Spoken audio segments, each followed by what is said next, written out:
So welcome students. So now let us look at the topic of function.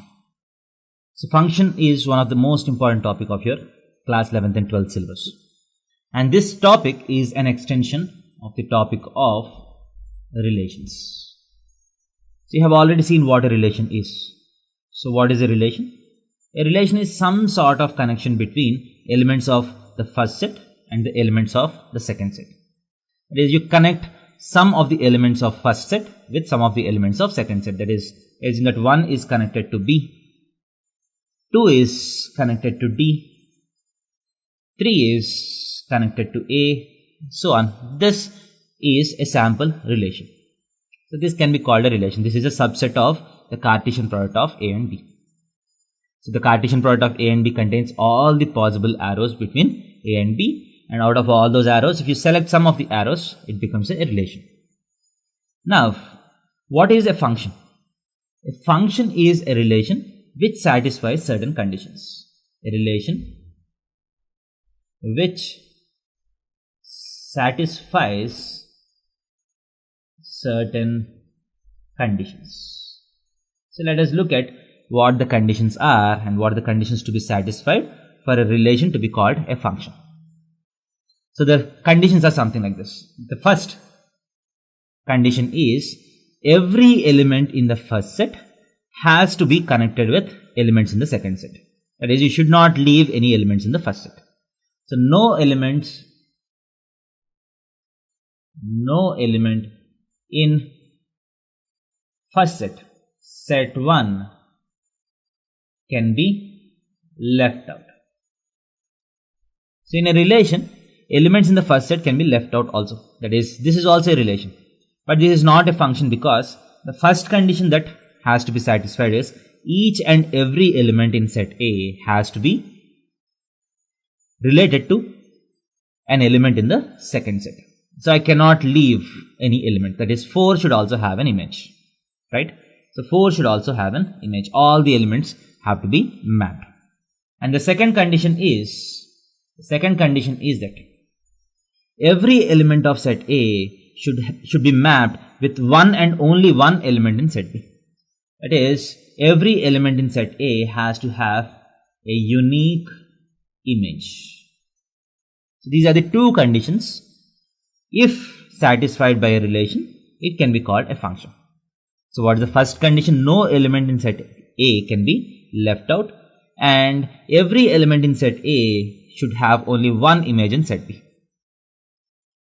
So there are two problems. So one is, if an element is left out in the first set, then it is not a function. Otherwise, if an element in the first set has more than one image, assume that 1 goes to B as well as 1 goes to C. That means 1 has 2 images. So this is not a function. So if a relation should not be a function, it might have two problems. First is, if some elements of the first set are left out, then it is not a function. And if any element of the first set has more than one images, then it is not a function. An element in the second set can be left out because I am not talking about elements in the second set. So if you want the function, if you want the relation to be not a function, one of the things that you can do is, if 1 goes to more than one image, then it is not a function. And even if all the other elements have only one image, if at least one element has more than one image, it's not a function.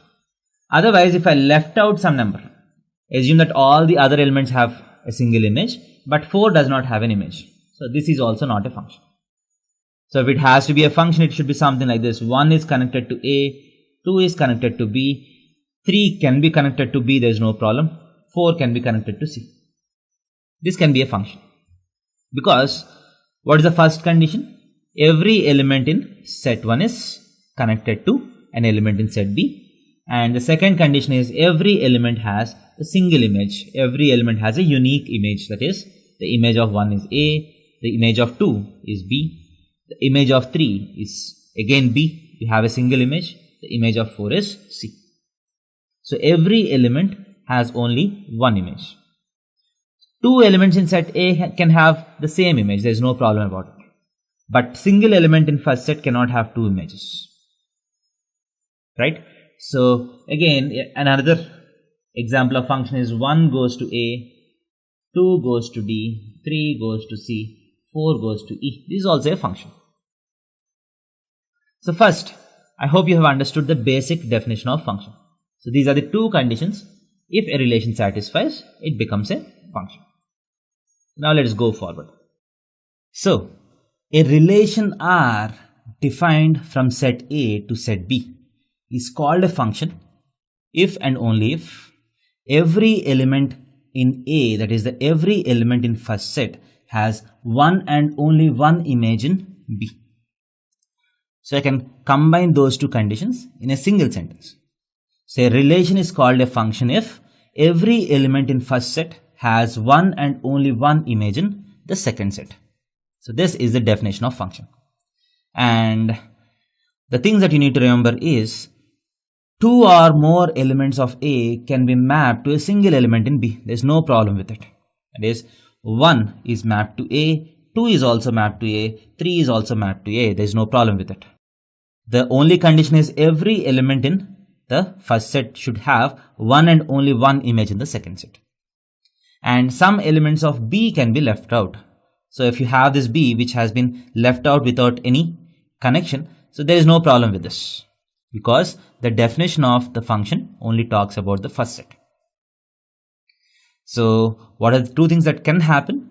More than one element in the domain in the first set can have a same image in the second set, and the elements of second set can be left out. There's no problem. So now once you understand the definition of relation, so again you have terms domain, codomain and range. So you have these three terms. So if a function f is defined from A to B, usually functions are denoted by f's, relations are denoted by R. So usually functions are usually denoted by the letter f, and relations are denoted by the letter R. So if a function is defined from set A to set B, the set A is called the domain of the function, because we know that every element of the first set will be mapped to at least one element in the second set, right? So all the elements in set A are covered. So you don't need to look for only those elements which are connected, because every element of A is connected. So directly the first set will be the domain of the function, and the second set is called the codomain of the function. So a function is defined from domain to codomain. And you have a third term which is called range. Range is the set of those elements of B which are mapped to A. That is, this is the set of images. So range is the set of images. So for example, if you take this set, so the domain is nothing but the set 1, 2, 3. That's the domain of this function. What is the codomain of this function? Codomain is nothing but the set containing A and B. The set containing A and B. And the range is the set A, because only A is mapped to some elements of A. B is not mapped, so B does not come in the range. So B comes in the codomain, but B does not come in the range. So I hope you have understood what domain, codomain and range of a function is. So now that you have understood the concept of function, the domain, range and codomain of a function, let us go to the next topic, the machine interpretation of a function. So first, so how do we represent functions? So let us take a sample function. So I am talking about a function which is defined from the set of natural numbers to set of natural numbers. So let me talk about a function defined from set of natural numbers to natural numbers. There's the first set is natural numbers and the second set is also natural numbers, and my f is defined like this. So we know that if you have the set of natural numbers, you have 1, 2, 3, 4, 5, 6, so on. And here also 1, 2, 3, 4, 5, 6, so on. So now, how do we represent, how do we tell what this function does? That is called the definition of the function. The definition of this particular function. And let us say what f does. So f contains, f is nothing but the set of ordered pairs x comma y such that y is equal to x plus 1. So this is one way of defining the function. That is, x will be connected to y because whenever you connect two elements, you get a point x comma y. And this point x comma y belongs to f if and only if y is equal to x plus 1. That is, an element x will be connected to y if the second element y is equal to x plus 1. So corresponding to 1, corresponding to x is equal to 1, what is the value of y? 1 plus 1, 2. That is, 1 is connected to 2. Corresponding to x is equal to 2, y is equal to 3. So 2 is connected to 3, 3 is connected to 4, 4 is connected to 5, 5 is connected to 6, 6 is connected to 7, and this goes on. So this is the function about which I am talking about. So this is how I can write what I am doing. So once you have this, you can understand what you need to do. And there are different ways in which you can express this. So I can also write this as f of x is equal to x plus 1. That means the image of an element x with respect to f is nothing but x plus 1. That is, the image of 1 is 1 plus 1, 2. The image of 2 is 2 plus 1, 3. The image of 3 is 4. The image of 4 is 5, so on. So these are two ways in which you can represent. Or simply you can just write y is equal to x plus 1. So you have to understand that y is the element of the second set, y is the image, x is the element. So the image of x is x plus 1. So y is equal to x plus 1. So in any of these three ways you can represent the function. So once I have this, I can write the function. So now once you have this function, what is the domain of this function? The domain is nothing but the first set. That is the complete natural numbers. So is this a function first? Yes, it's a function because every element in the first set is connected. And every element has only one image. So the domain is natural numbers. What is a codomain? Codomain is also natural numbers because f is defined from natural numbers to natural numbers. The second set is the codomain, the first set is the domain. What is the range of this? What is the range of this function? So as you can see, 1 has not been mapped.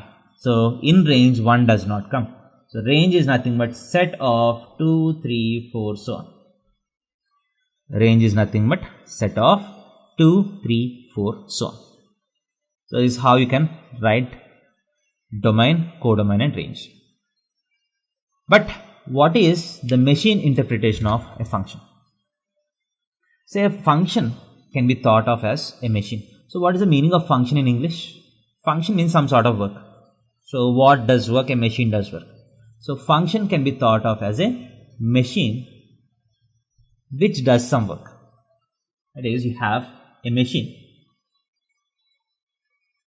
which takes in some values and gives out some values after doing something. It does something inside. So the meaning of f of x is equal to x plus 1 is that this machine takes in the values of x.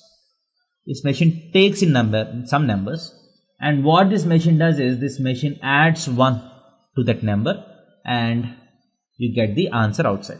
So you get the value of y. So what is y? Y is nothing but x plus 1. Whatever number goes in, the number plus 1 comes out. That is, if 1 goes in, what the machine does is it adds 1. 1 plus 1 is 2. So 2 comes out. If 2 goes in, 3 comes out. If 3 goes in, 4 comes out, so on. And the numbers which can go inside constitute the domain of the function. The domain means, in English, domain means something over which our influence works. Right? Something over which our influence works. That is, the values of x over which this machine works is called the domain of the machine. the domain of the function.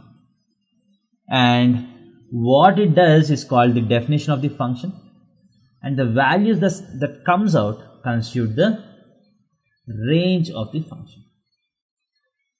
So every machine can be thought of as every function can be thought of as a machine. So remember the conditions that this machine has to satisfy. So if something goes in, you should be very clear what comes out. So for example, if 1 is connected to 2 as well as 1, that means 1 is going inside and one of this 1 or 2 comes out. So if there is an ambiguity about what comes out. That's why this is not a good machine. If there is an ambiguity of what comes out when you enter a specific value, this is not a function. So it is a function if you can predict the answers. You can predict what the machine can do, and the machine has to do one thing for a single output. It cannot do two things for a single output. So if 1 goes in, you cannot have either 1 or 2 coming out. So that will not be a function. So for every element, you should know what comes out. A single element should come out. For more than one elements, the same element can come out. But for a single element, 2 different elements cannot come out from this, if it has to be a function. So I hope you've understood what the machine interpretation is. So something goes in, an argument goes in, machine does something and gives out a value. So the values over which the machine works is called the domain. The values that come out constitute the range of the function. So now let us look at some very basic questions on the concept of domain, range and machine interpretation. So let us say that a function is given to you and the definition of the function is f of x is equal to x square. And assume that it's given that this function is defined from natural numbers to natural numbers. You're asked to find the domain and range of this function. To understand this, first let us draw the diagrammatic form of this function. So let us see what this function does. So this function f is nothing but f of x is equal to x square. This is defined from natural numbers to natural numbers. So you have 1, 2, 3, 4, so on. So here also you have 1, 2, 3, 4, 5, 6, 7, 8, 9, so on. These are the elements that you have in the second set. So now, how are elements connected? So f of x, the image of an element x in the first set is nothing but x square. So what is the image of 1? The image of 1 is 1 square, that is 1. So 1 is connected to 1. Next, what is the image of 2? The image of 2 is 2 square, that is 2 has the image 4. So what is the image of 3? The image of 3 is 3 square, that is 3 is connected to 9. And if 4 has to be connected, it will be connected to 16 somewhere in this natural number set. And every element in this set will have some image in the natural numbers because the square of a natural number is always a natural number. So in this way, every element in the set A, that is set first set, has one and only one image in the second set. Hence this is a function. Now you are asked to find the domain of this function. The domain is nothing but the first set, natural numbers, right? Now what is the range of this function? Range is nothing but, range is not the complete set of natural numbers because every element in this set is not connected to elements in the first set. So the range constitutes 1, 4, 9, 16, 25, so on. All the perfect squares. Or this can also be written in set builder form, n square such that n belongs to natural numbers. Set of n square such that n is a natural number. So this is the range of this function. And the domain of this function is natural numbers. Right? And what is the machine interpretation of this? That is, this is something like a machine. And it is specifically given that it only works for natural numbers. It is specifically given that it only works for natural numbers. Assume that this machine knows only how to square natural numbers. It does not know how to square other numbers. So natural numbers goes in and this machine squares whatever numbers you get. If x is going in, makes it x square and gives out the value of y. And what are the values that you can get from here? So you cannot get all the values here. You get 1, you get 4, you get 9, you get 16, so on. So that will be the range of this function. So now let us go for our next question. So in this question also you're given that f of x is equal to x square. So you're given that f of x is equal to x square, but this time you're not given where the function is defined. It is in the previous question you're given that function f is defined from natural numbers to natural numbers. So this time it's given f of x is equal to x square. You're asked to find the domain and range of this function. So if the domain and range of the function, domain and codomain of the function is not given, then you have to think in terms of real numbers. See, always the default set of numbers on which we work in this chapter is real numbers, unless otherwise it is mentioned otherwise. So unless otherwise mentioned separately, so the set on which you need to think is real numbers. So now f of x is equal to x square. It is, you have a machine which does square of the numbers which goes inside the machine. So let us assume that nx goes inside this machine. What this machine does is, it squares the number and gives out the output y. So y is nothing but x square. Now if I want to find the domain, you need to find the set of values of x over which this machine works. That is, for what values of x can this machine calculate x square? So for what values of x can the machine calculate x square? So are there any numbers for which square cannot be calculated? No. You can calculate squares for all real numbers. So the domain of this becomes real numbers. So do you see the difference between the previous question and this question? In the previous question it is explicitly given that the function is defined only over natural numbers. This time it's not given. You're asked to find the domain. So you need to think in terms of real numbers. For what real numbers can I do x square? So that will be the domain. And range is the set of values that I can collect from here. So what is the set of values that I can collect here? As you know, whether the number which goes inside is positive or negative, after squaring the number that you get outside are always non-negative, right? Even if I square negative numbers, you get positive numbers. So if I wait here for getting -1, I can never get minus from the output, because the outputs are always positive, right? So what is the range of this? Range is nothing but the values that comes out. So what is the range? The range is nothing but r plus. You get only positive real numbers, that is close at 0 to infinity is called r plus. So you can get 0. If 0 goes in, you get 0 as the answer. If any positive number goes in, you get positive numbers as the answers. If negative number goes in, also you get positive numbers as the answer. So the domain of this function is real numbers, and the range of this function is close 0, infinity. Next, let us go for the next function. So this time you have a machine again which takes in values x, but this time it's getting the square root of the function. It is the positive square root of the number and gives out the answer. So you have to remember, this symbol stands for positive square root in your 11th class. So you should not say root square root of 9 is, you should not say plus or minus 3. Square root of 9 is plus 3 only. So if a number goes in, it calculates the square root of the number and gives out the value of y. So what is the domain of this function? So you have to think in terms of real numbers. So what are the numbers for which you can calculate square root?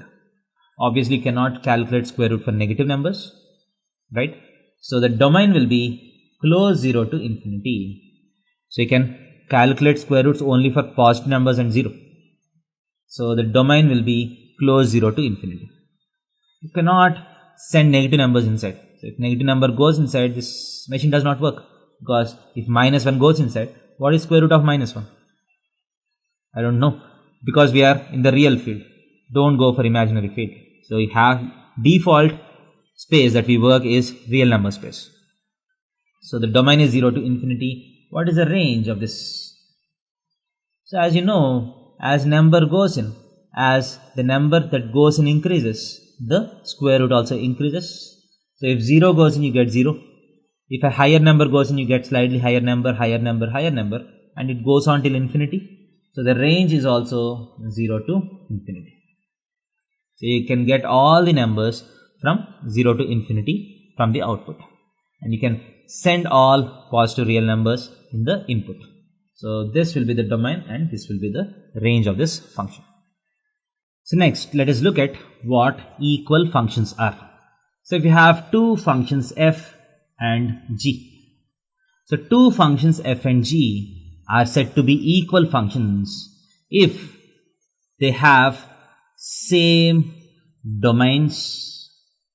So if two functions have same domains and same codomains, that is, both the functions are defined between same sets. F is also defined from A and B, G is also defined from A and B, and third condition and the most important condition is f of x should be same as g of x for all x belongs to A. This is a symbol for all, and this is the symbol belongs to. So for every element x which belongs to the domain, the image with respect to f should be same as the image with respect to g. The image with respect to f should be same as the image with respect to g. So if these three conditions are valid, then even if the definitions of f and g looks different, when you see them, they have to be considered as equal functions. So let us take an example for this. So let us take this example. So in this example, f is defined from A to B and g is also defined from A to B, where A is the set 1, 2 and B is the set 3, 6. It is, so f is defined from set A to set B, which is 1, 2, 3, 6. And g is also defined between A and B, set is 1, 2, 3, 6. But the definition of A is f of x is equal to 3x. F of x is equal to 3x. So 1 is related to, so if x is equal to 1, f of x is equal to 3. So 1 is related to 3. If x is equal to 2, f of x is equal to 3 into 2 is 6. So 2 is related to 6. So this f relates 1 to 3 and 2 to 6. Now let us go to g. So g is x square plus 2. This does something entirely different. They don't match, the definitions don't match, but let us look at what connections g make. So when x is equal to 1, g is 1 square plus 2 is 3. So g is also mapping 1 to 3. And what is g of 2? So when x is equal to 2, you have 2 square plus 2 is 6. So g of 2 is again equal to 6. So now if you take these two functions, the definitions on the face value may look different, but they are defined between same domain and same codomain. And for each value of x in the domain, the functional values are same. That is, 1 is mapped to 3, 1 is mapped to 3, 2 is mapped to 6, 2 is mapped to 6. Hence, these two functions can be said as equal functions within this domain and this codomain. So now, let us look at the topic graph of a relation versus graph of a function, and more specifically VLT, that is the vertical line test. Let us see what this is. So now, let us take a relation between x and y. So some relation between the sets A and B. So we know that relation from A to B is some way of mapping some elements of set A to some elements of set B, right? So let us take a definition. So let us take y square is equal to x. So this is some relation between A and B. Let us take A as real numbers and B as real numbers. That means if you draw the diagrammatic form of this relation from real numbers to real numbers. So obviously when if a relation is defined from real numbers to real numbers, expressing it in diagrammatic form looks clumsy because real number set is not a discrete set. It's a continuous set. That is, the numbers grow continuously. I cannot write it like this because between 0 and -1 you have infinite number of real numbers, and between 0 and 1, 1 and 2 you have a lot of real numbers. So it's not a good way of representing a relation when the relation is defined between continuous sets. So for example, let us try to do it, right? So this is a set of real numbers to real numbers. You have a lot of numbers between 0 and 1 also, which I'm not writing. So now what is the definition of this relation? Y square has to be equal to x. That is, if x is equal to, if y is equal to 1, if y is equal to 1, x is equal to 1. If y is equal to -1 also, x is equal to 1, right? So that means if x is equal to 1, y can be equal to +1 or -1. So in both cases, if you do y square, y is the element in the second set. -1 whole square is also equal to 1. 1 whole square is also equal to 1. And 0 is related to 0.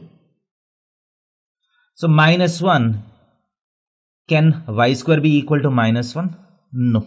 That means -1 does not have an image. All negative numbers don't have an image.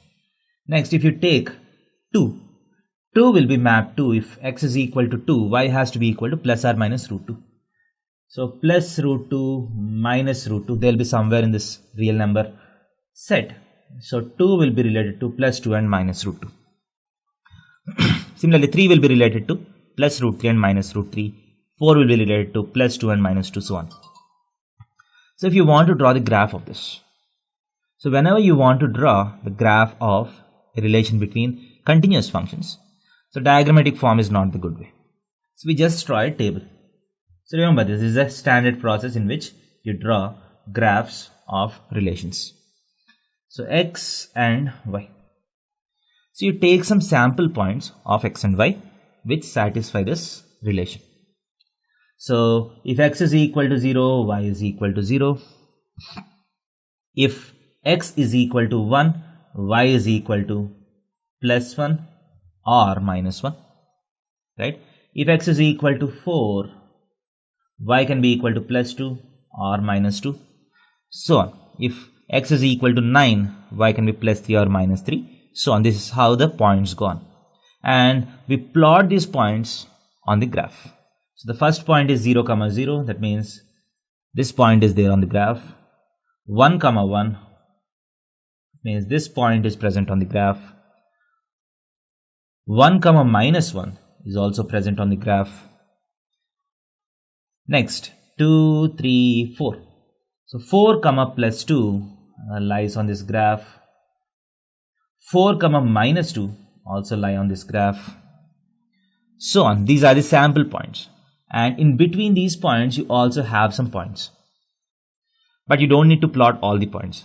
You take some sample points on this graph and then join them with a smooth line, smooth curve. So this gives you the graph of the relation y square is equal to x.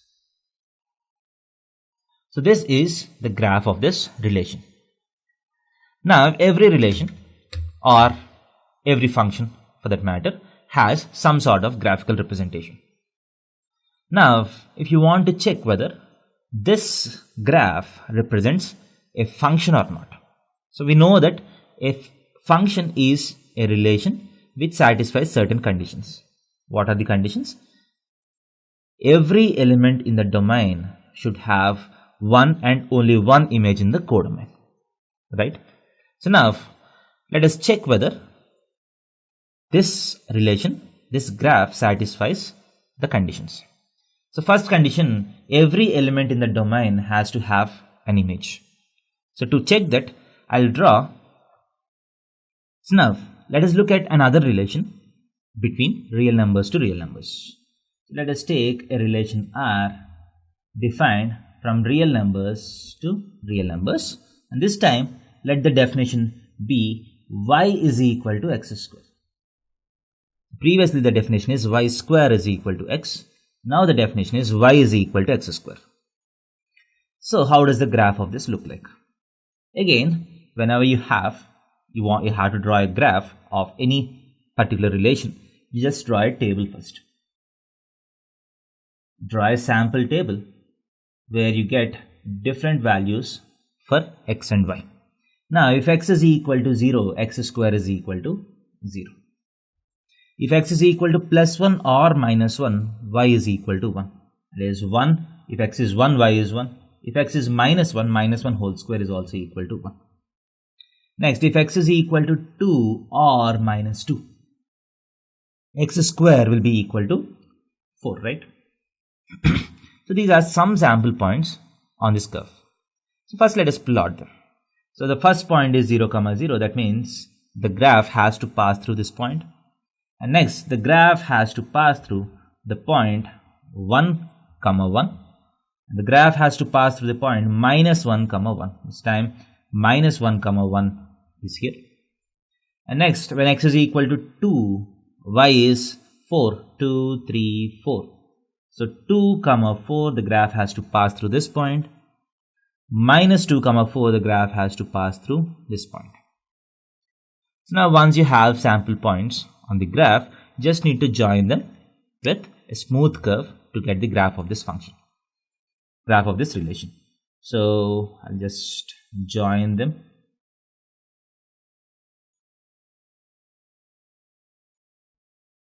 So this is how the graph looks like.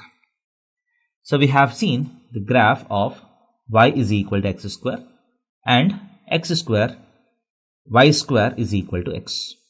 So now let us see what VLT is all about.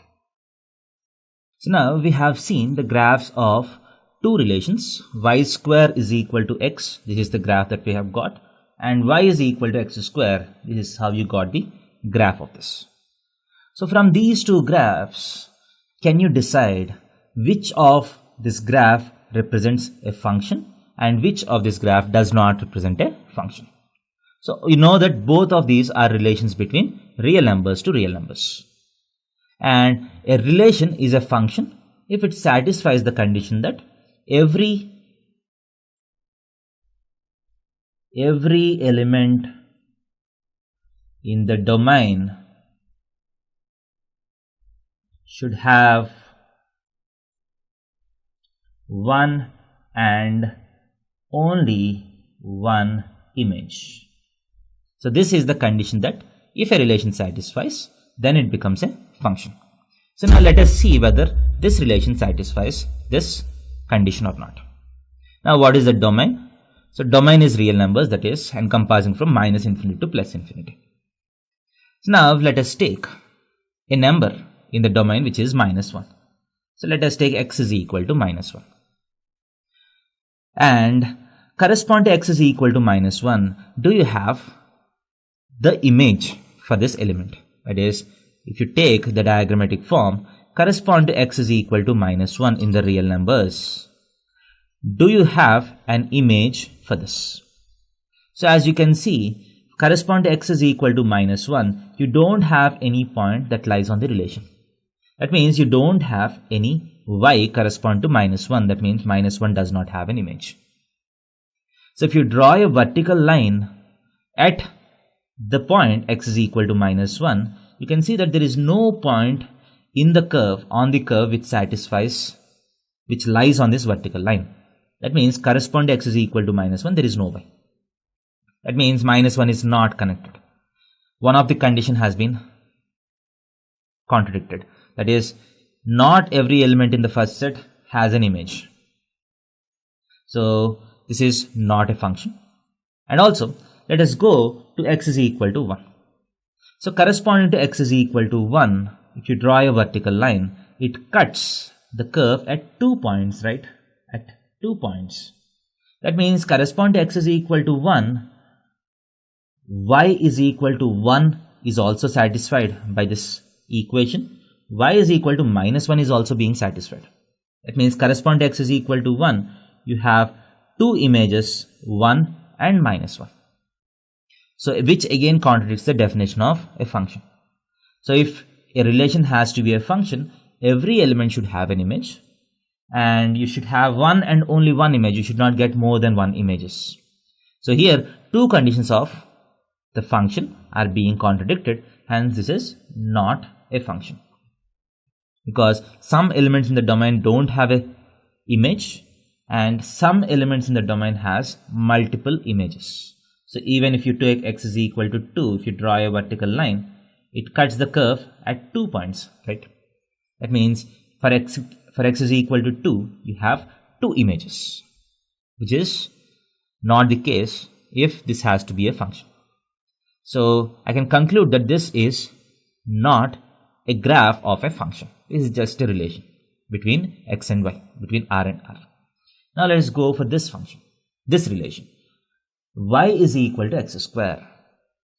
Now the domain of this relation is R, and the range of this and the codomain of this relation is R.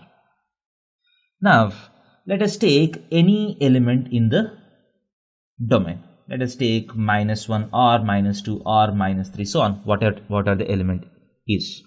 Now let us draw a vertical line at this point on the domain.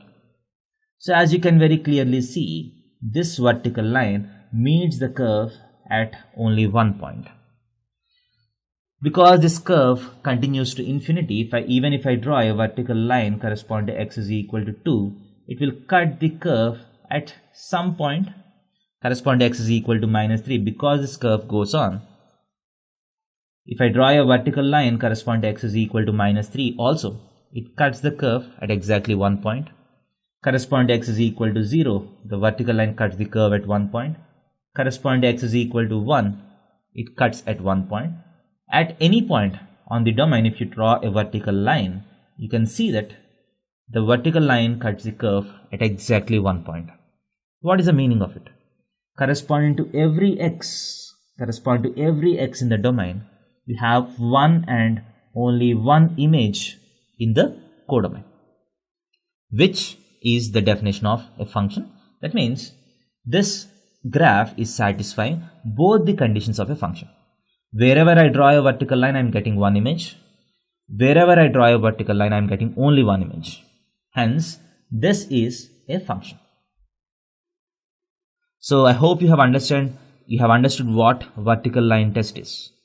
So vertical line test says that, so if you take a graph, and if the graph is a relation defined in a particular domain and a particular codomain, at any point on the domain, if you draw a vertical line, it has to cut the graph at exactly 1 point. Not less than 1, not more than 1.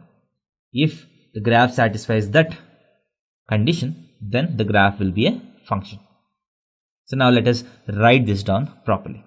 So the vertical line test says that a vertical line drawn at any point on the domain, which is on x-axis, should cut the graph at exactly 1 point. So if this condition is satisfied, then the relation will become a function. So let us look at some examples. So first let us take a relation defined between minus 1 and plus 1. So let us say that the domain of the relation is just between minus 1 and plus 1. And between minus 1 and plus 1, does this represent a graph of a function? So the answer is no. Because, so between minus 1 and plus 1, take any point and draw a vertical line. So as you can see, this vertical line is cutting the graph at more than 1 point. That means correspond to this x, there are two y's. That means this x is being related to more than one y's. That means this is not a function. So because if it has to be a function, every x should have one and only one image. So here, because this function is defined between -1 and +1, you don't need to draw the vertical line outside the domain. So the vertical line test should be done within the domain.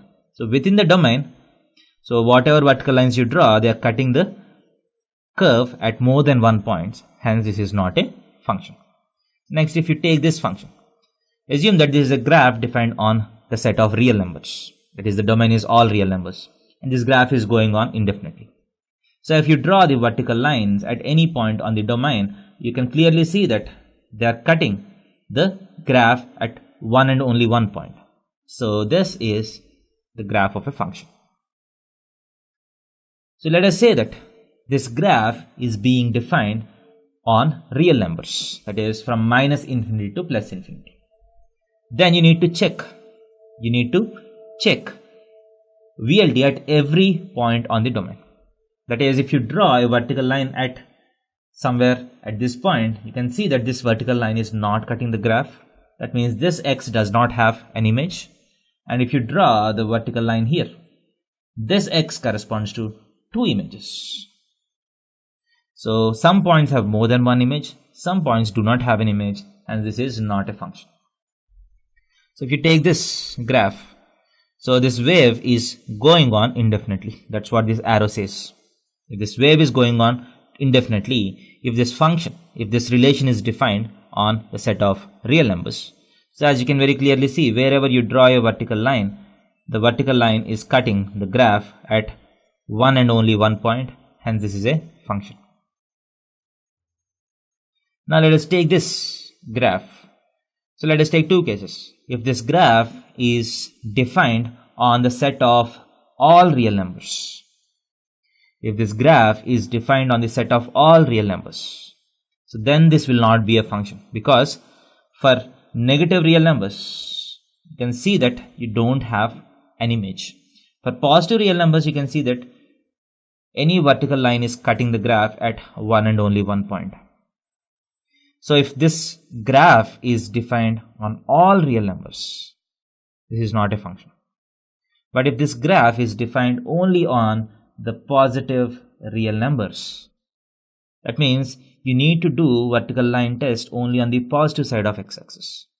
And on the positive side of x-axis, VLT is getting satisfied. Hence, on R plus, this is a function. On real numbers, this is not a function. So I hope you have understood what the importance of domain is. So some relations, some graphs might be functions on a particular domain, not on the complete set of real numbers. So if you take this, so let us say that this is a relation defined on just this set 1, 2, 3, 4. This is a discrete domain. Assume that this is a relation defined on discrete domain. That is, the domain is only 1, 2, 3 and 4. Now VLT has to be applied also at just 4 points. That is the point on the domain. So you have 0. This is 1 point on the domain. You draw a vertical line. So you got exactly 1 point on this line. Correspond to x is equal to 1 on this vertical line also, you got exactly 1 point. Correspond to x is equal to 0, 1, 2, 3. Let us say that this function is defined on 0, 1, 2 and 3. So correspond to x is equal to 2 also, you have only 1 point. Correspond to x is equal to 3 also, you have 1 and only 1 point. So every point on the domain, the vertical line drawn has 1 point of intersection. 1 and only 1 point of intersection. Hence, this can be called a function on the domain set 0, 1, 2 and 3. So I hope you have understood the concept of the vertical line test. So before going further, let us look at some sample questions based on topics we have covered till now. One of the most important type of questions that you come across in functions is the domain and range questions.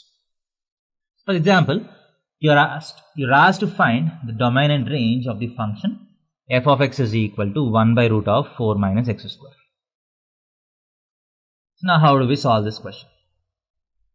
So we have seen that a function can be thought of as a machine. So what is this function doing? It is taking inside some value x.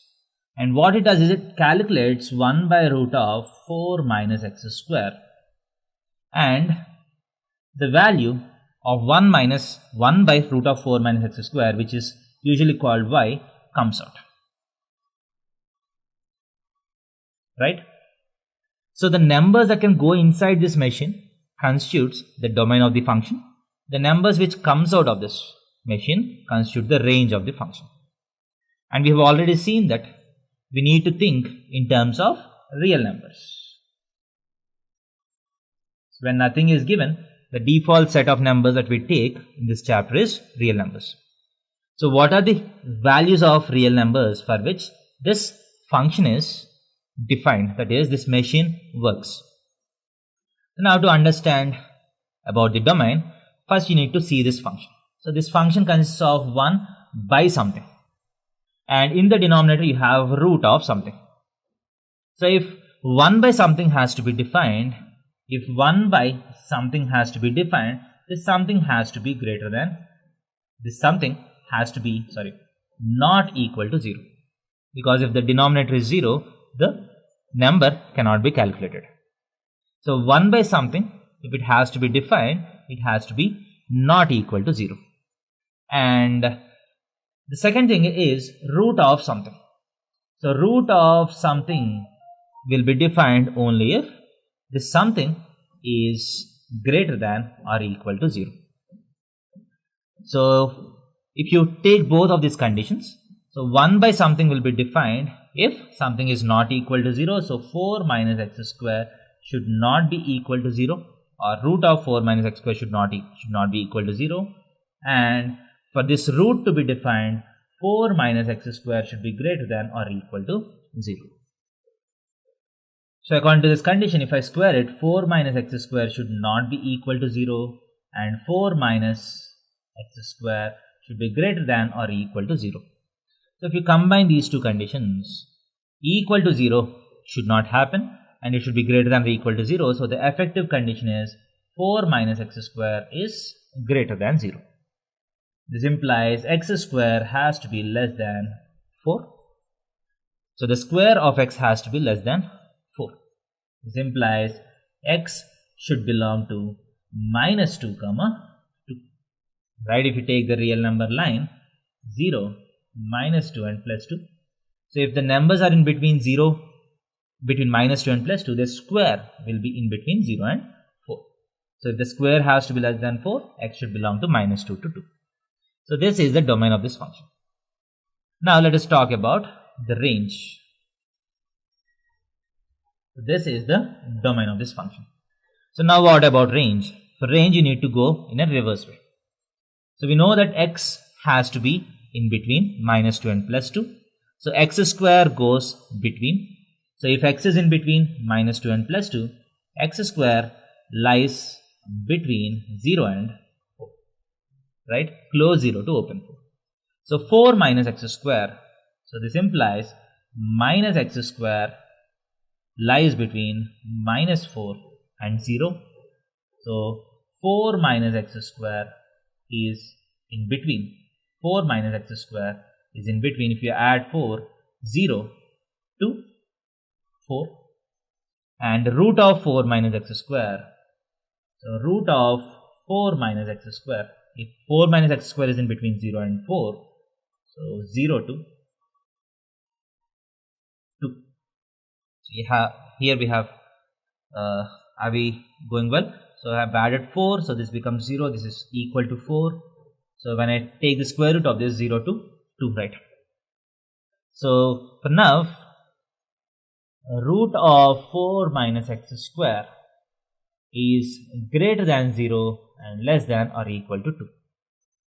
Now what happens if I do the reciprocal function?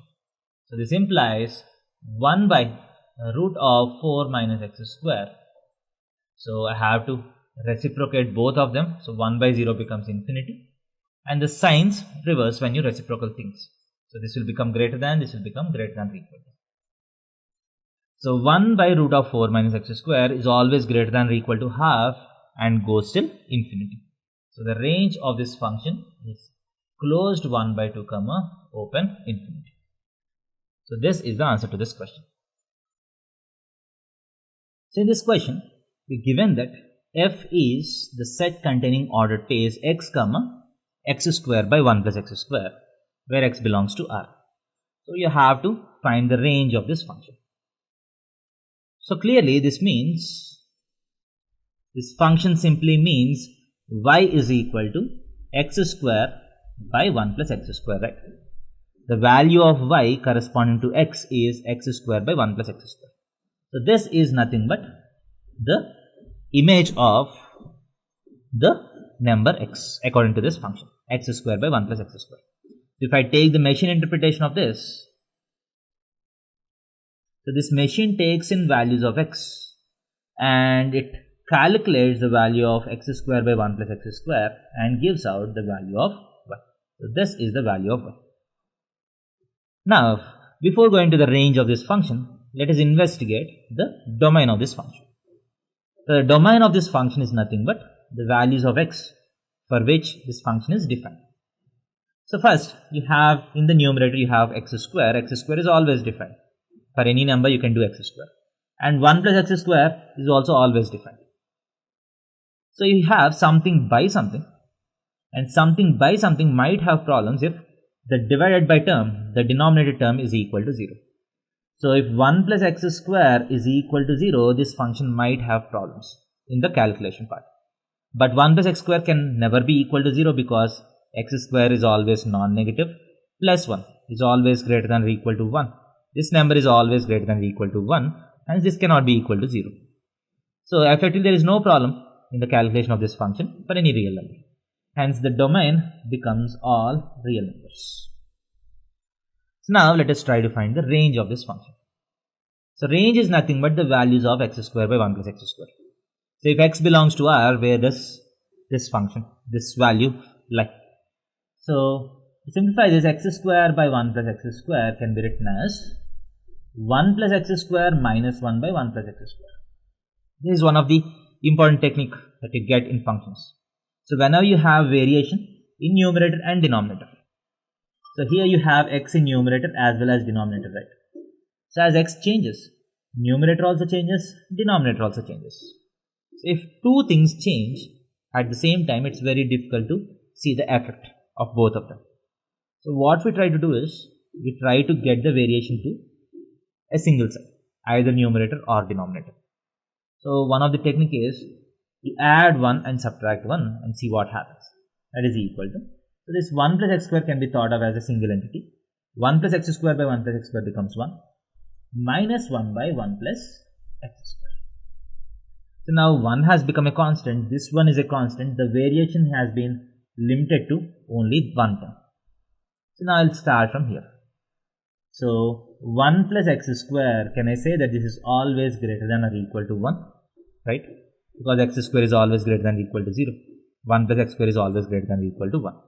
So what happens to 1 by 1 plus x square? Greater than or equal to 1 means it goes from 1 to infinity, right? So 1 by 1 plus x square, you need to divide, you need to do 1 by on both sides. So 1 by infinity becomes 0, 1 by 1 becomes 1. And the sign reverses when you do the reciprocation. So less than or equal to less than. That means 1 by 1 plus x square is in between 0 and 1. Open 0, close 1.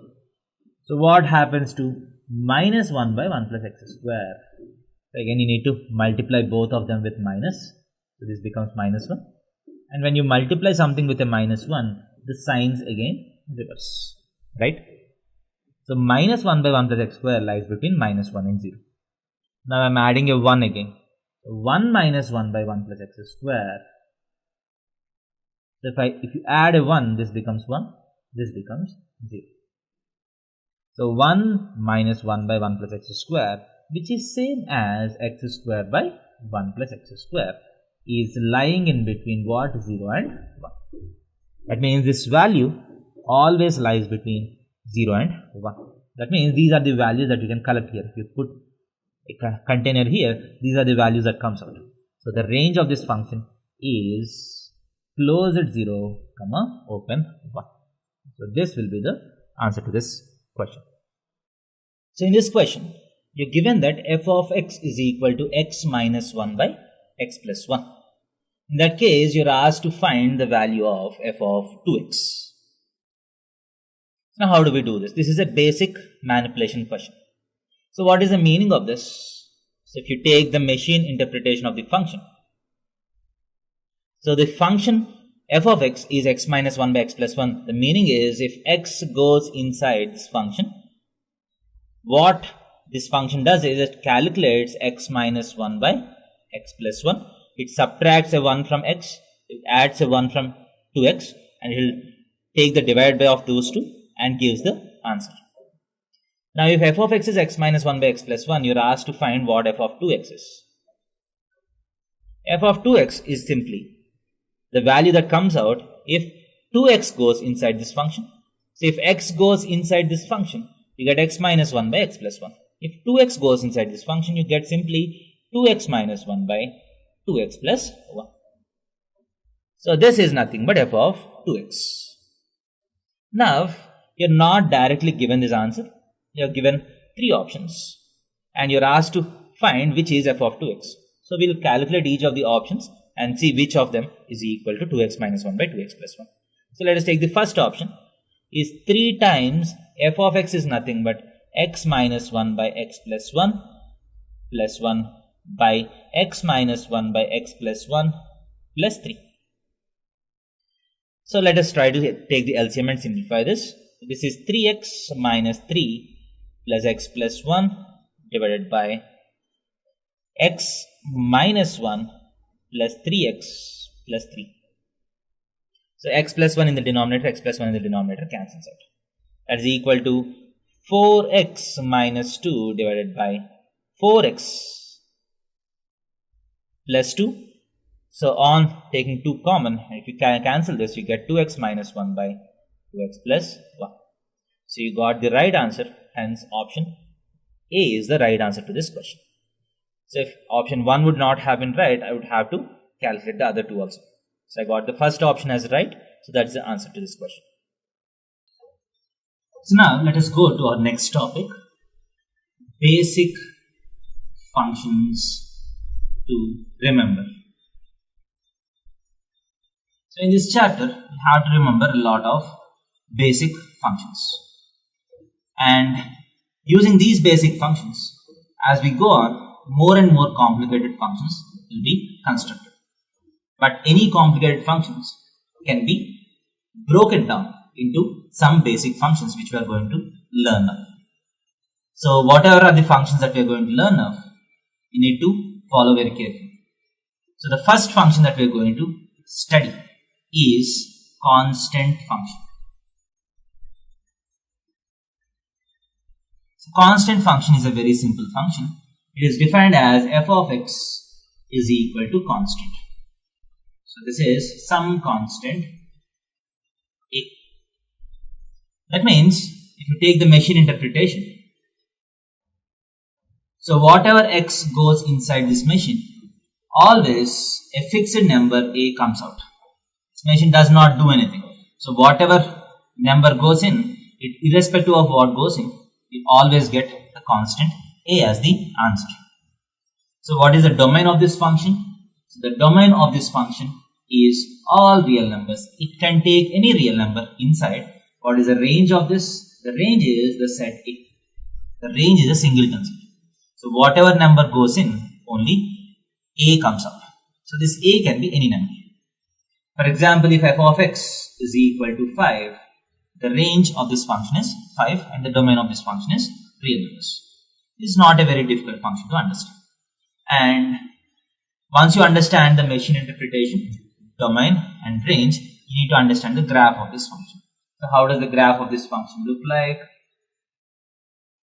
So, whatever be the value of x, the value of y is always the same number. That means you get a graph which is a straight line parallel to x-axis at a distance of a from the x-axis. If a is positive, you get the graph above x-axis. If a is negative, you get a graph below x-axis. So, for example, f of x is equal to 5. So, this can be the graph of f of x is equal to 5 or simply y is equal to 5. So for whatever the value of x is, y is always equal to 5. So you get a horizontal line at a distance of 5 units. So this distance will be equal to 5 units. This distance will be equal to 5 units. So if f of x is equal to minus 5, that is a function. The graph will be 5 units below x-axis. Right? This is y is equal to minus 5. This is y is equal to plus 5. So for every function, the topics that you need to remember is what is the machine interpretation of that, what is the domain, what is the range. You need to remember this, how does the graph look like, and if there are any special properties. If there are any special properties, I'll mention them. So you need to remember those special properties. For this constant function, this is a very simple function. There are no special properties for this. Now let us go to our next function. So the next function that you need to remember is signum function.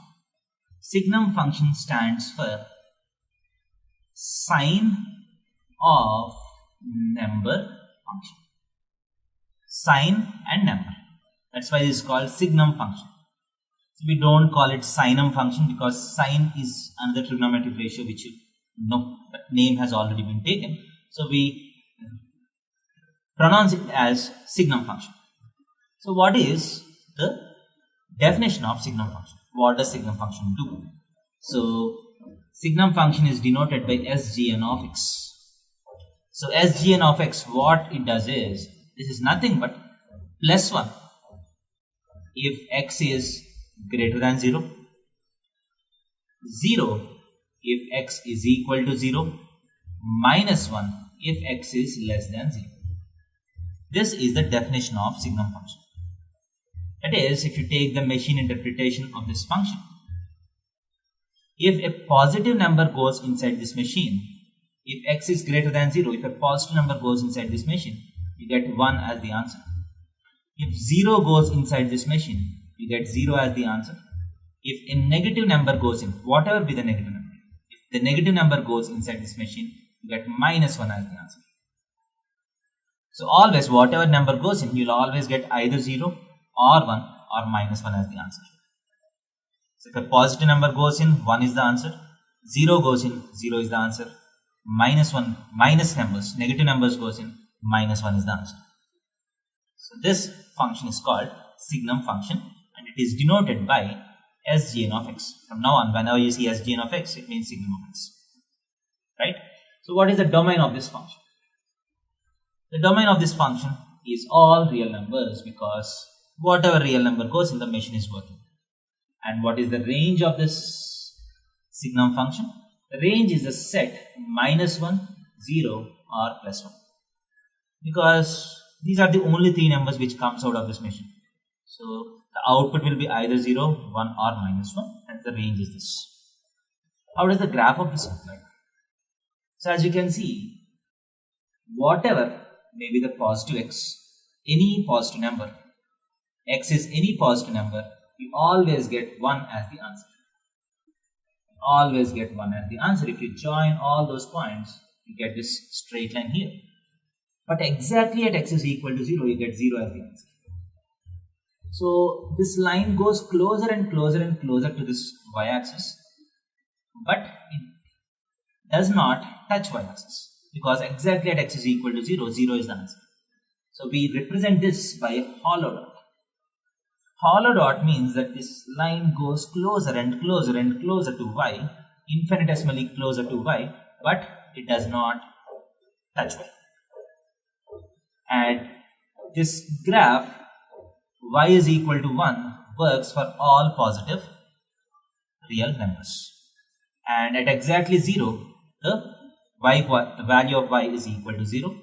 And when x is negative, for all negative numbers, the value of y is minus 1.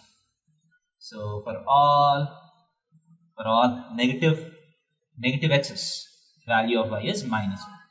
So this also does not work at x is equal to 0 except at x is equal to 0.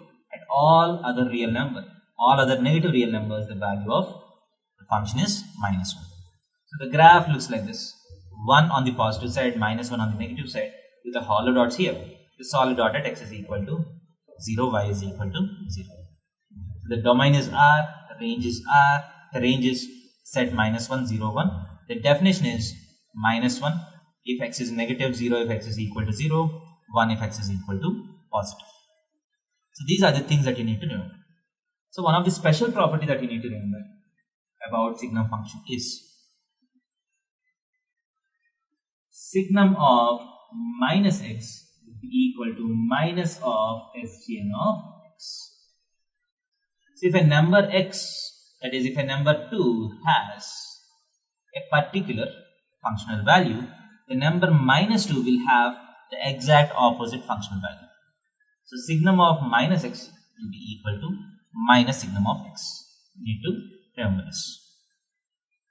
Signum of x is always equal to 1 if x is greater than 0. For any positive numbers, signum value will always be equal to 1, which is nothing but the definition. For example, so how do we write this? What is SGN of minus 2.3? SGN of minus 2.3, you don't need to see what this number is, you just need to see whether this is positive or negative. This is a negative number and the value, the answer is -1. What is signum of 243.56? Nothing but +1.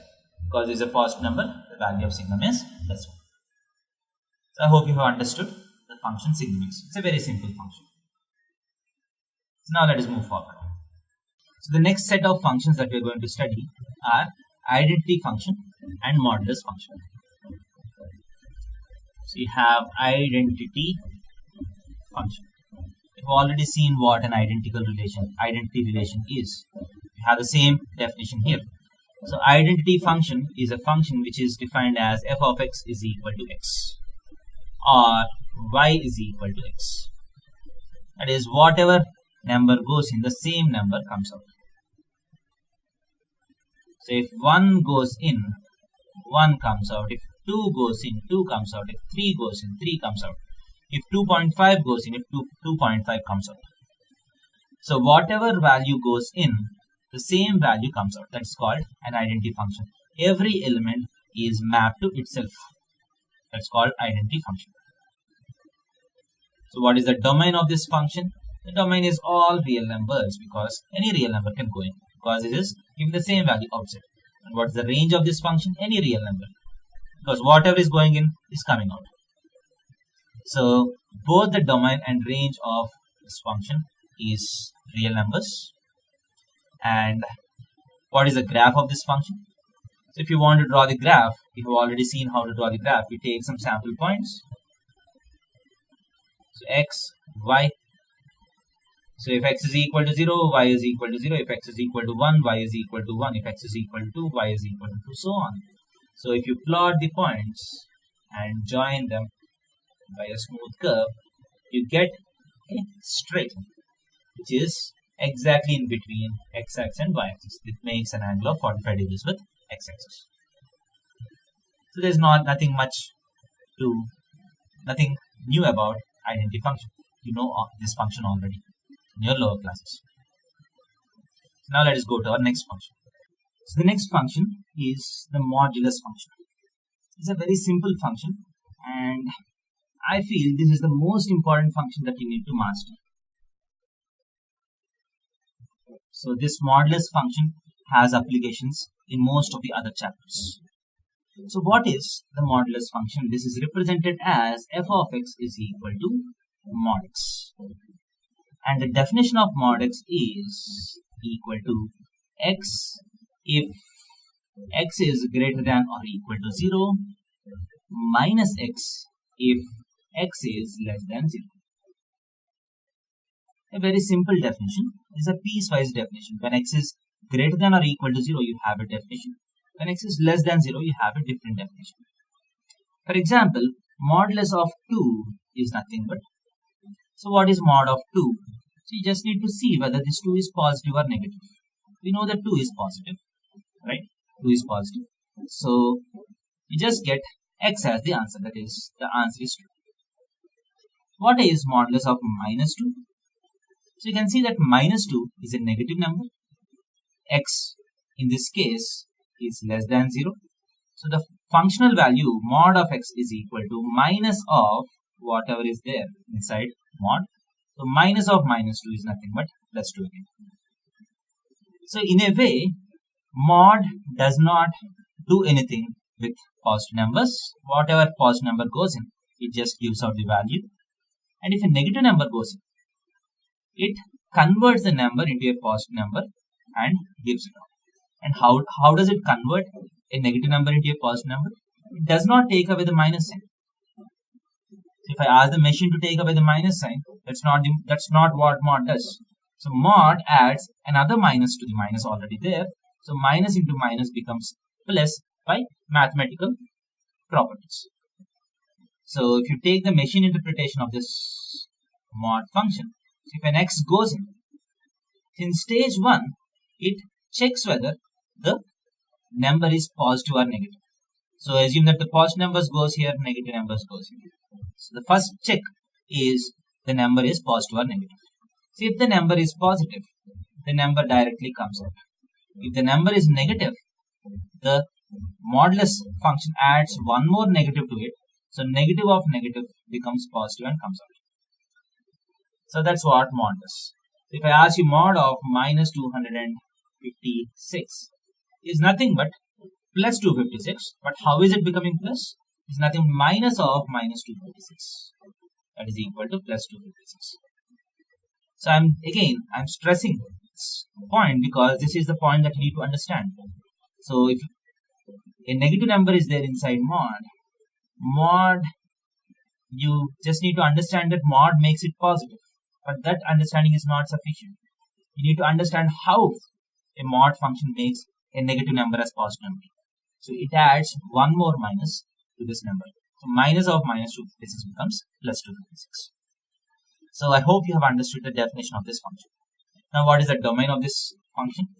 The domain is nothing but real numbers because this machine does not have any problem with any real number. So positive real numbers can go inside or negative real numbers can go inside. What is the range of this function? The range is close at 0 to infinity because if I send positive numbers inside this machine, positive numbers comes out.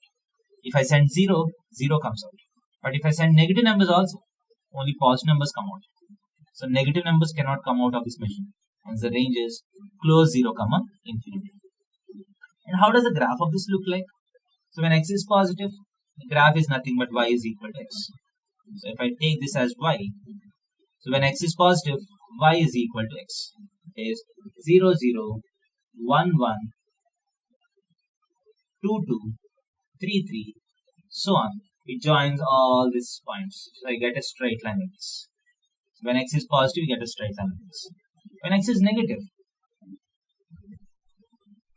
you have minus 1, minus 2, minus 3, so on. If x is negative, you can very clearly see that. For x is equal to minus 1, y value is minus of minus 1, which is plus 1. So this point will be there. So for x is equal to minus 2, mod of minus 2 is plus 2. For minus 3, mod of minus 3 is plus 3. So you have a function like this.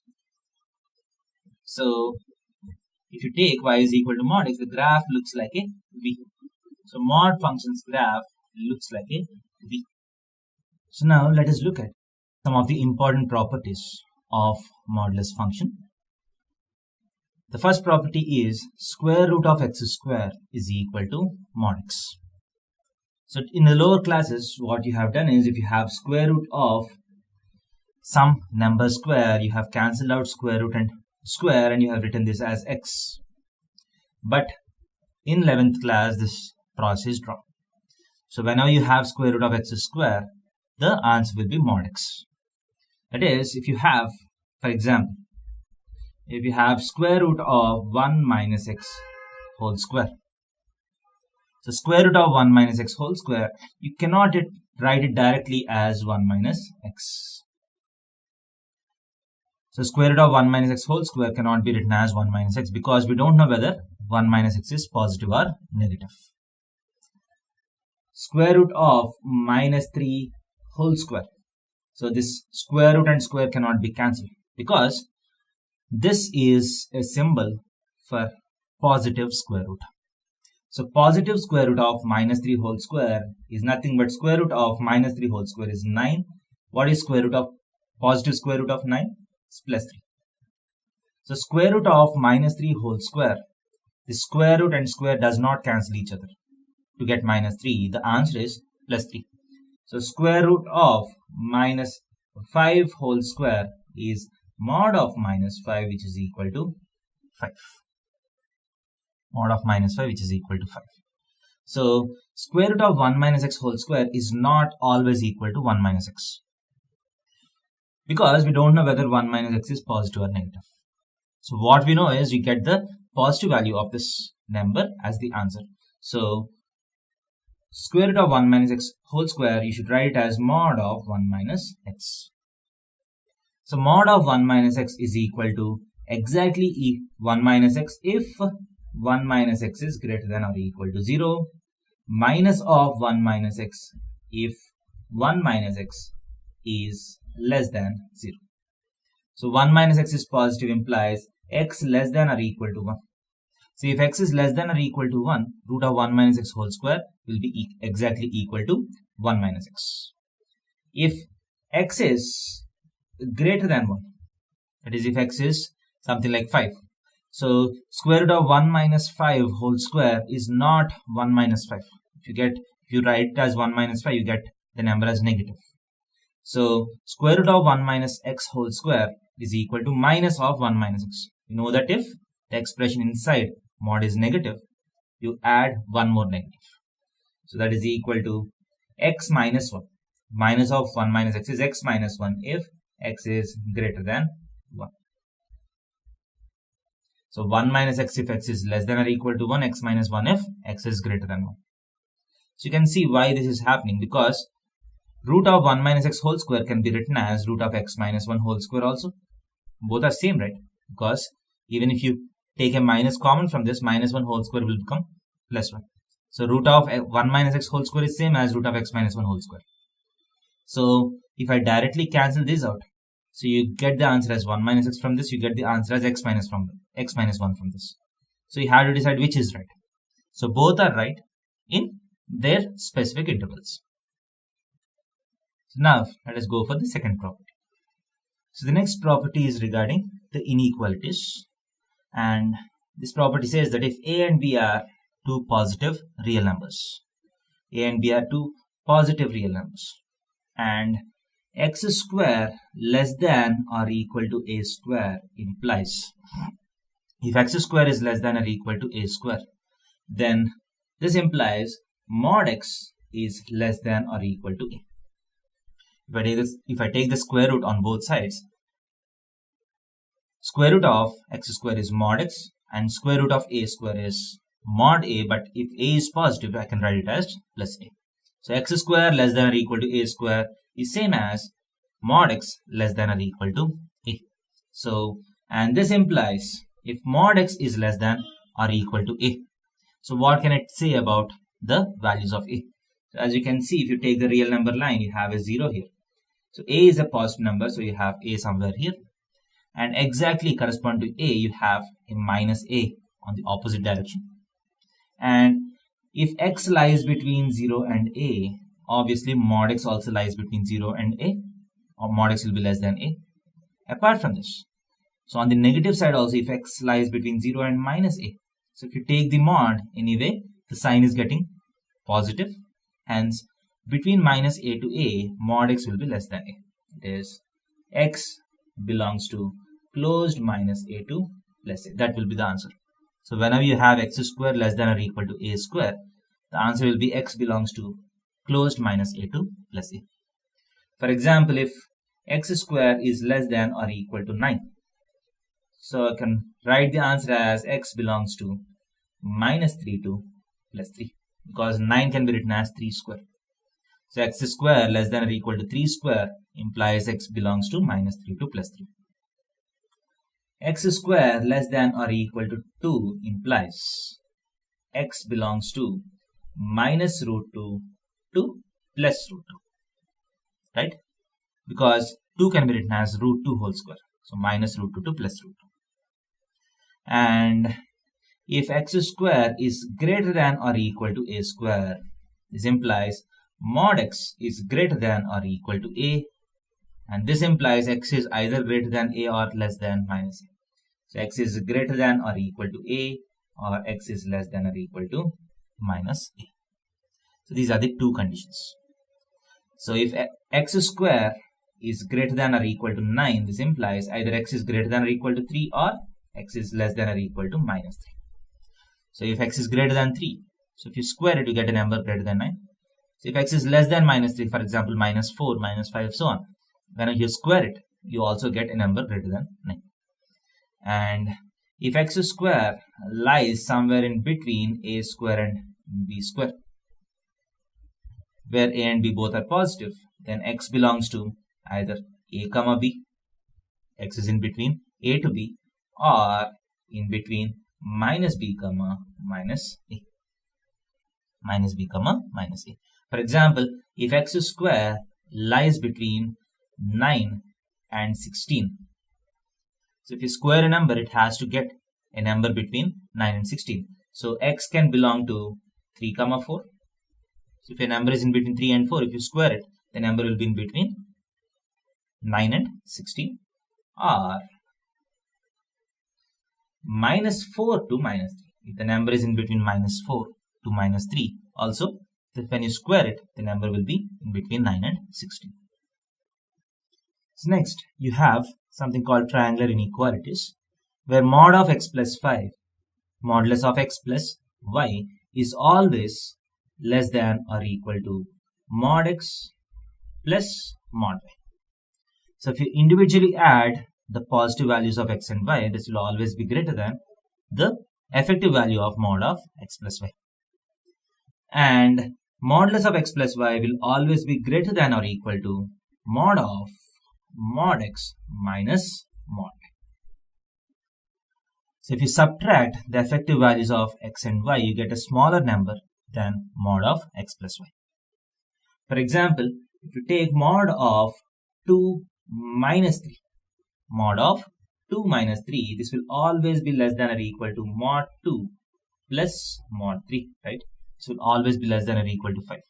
And this will always be greater than or equal to mod of mod 2 minus mod 3. That is greater than or equal to 1. So this is exactly equal to 1, but I can also write it as greater than or equal to 1. So mod of 2 minus 3 is less than or equal to 5 and greater than or equal to 1. And mod of x plus y is equal to mod x plus mod y. Sometimes mod of x plus y will be exactly equal to mod x plus mod y if x and y have same sign. That is, if both x and y are both positive, then mod of x plus y will be equal to mod x plus mod y. Or if both are negative also, then mod of x plus y will be equal to mod x plus mod y.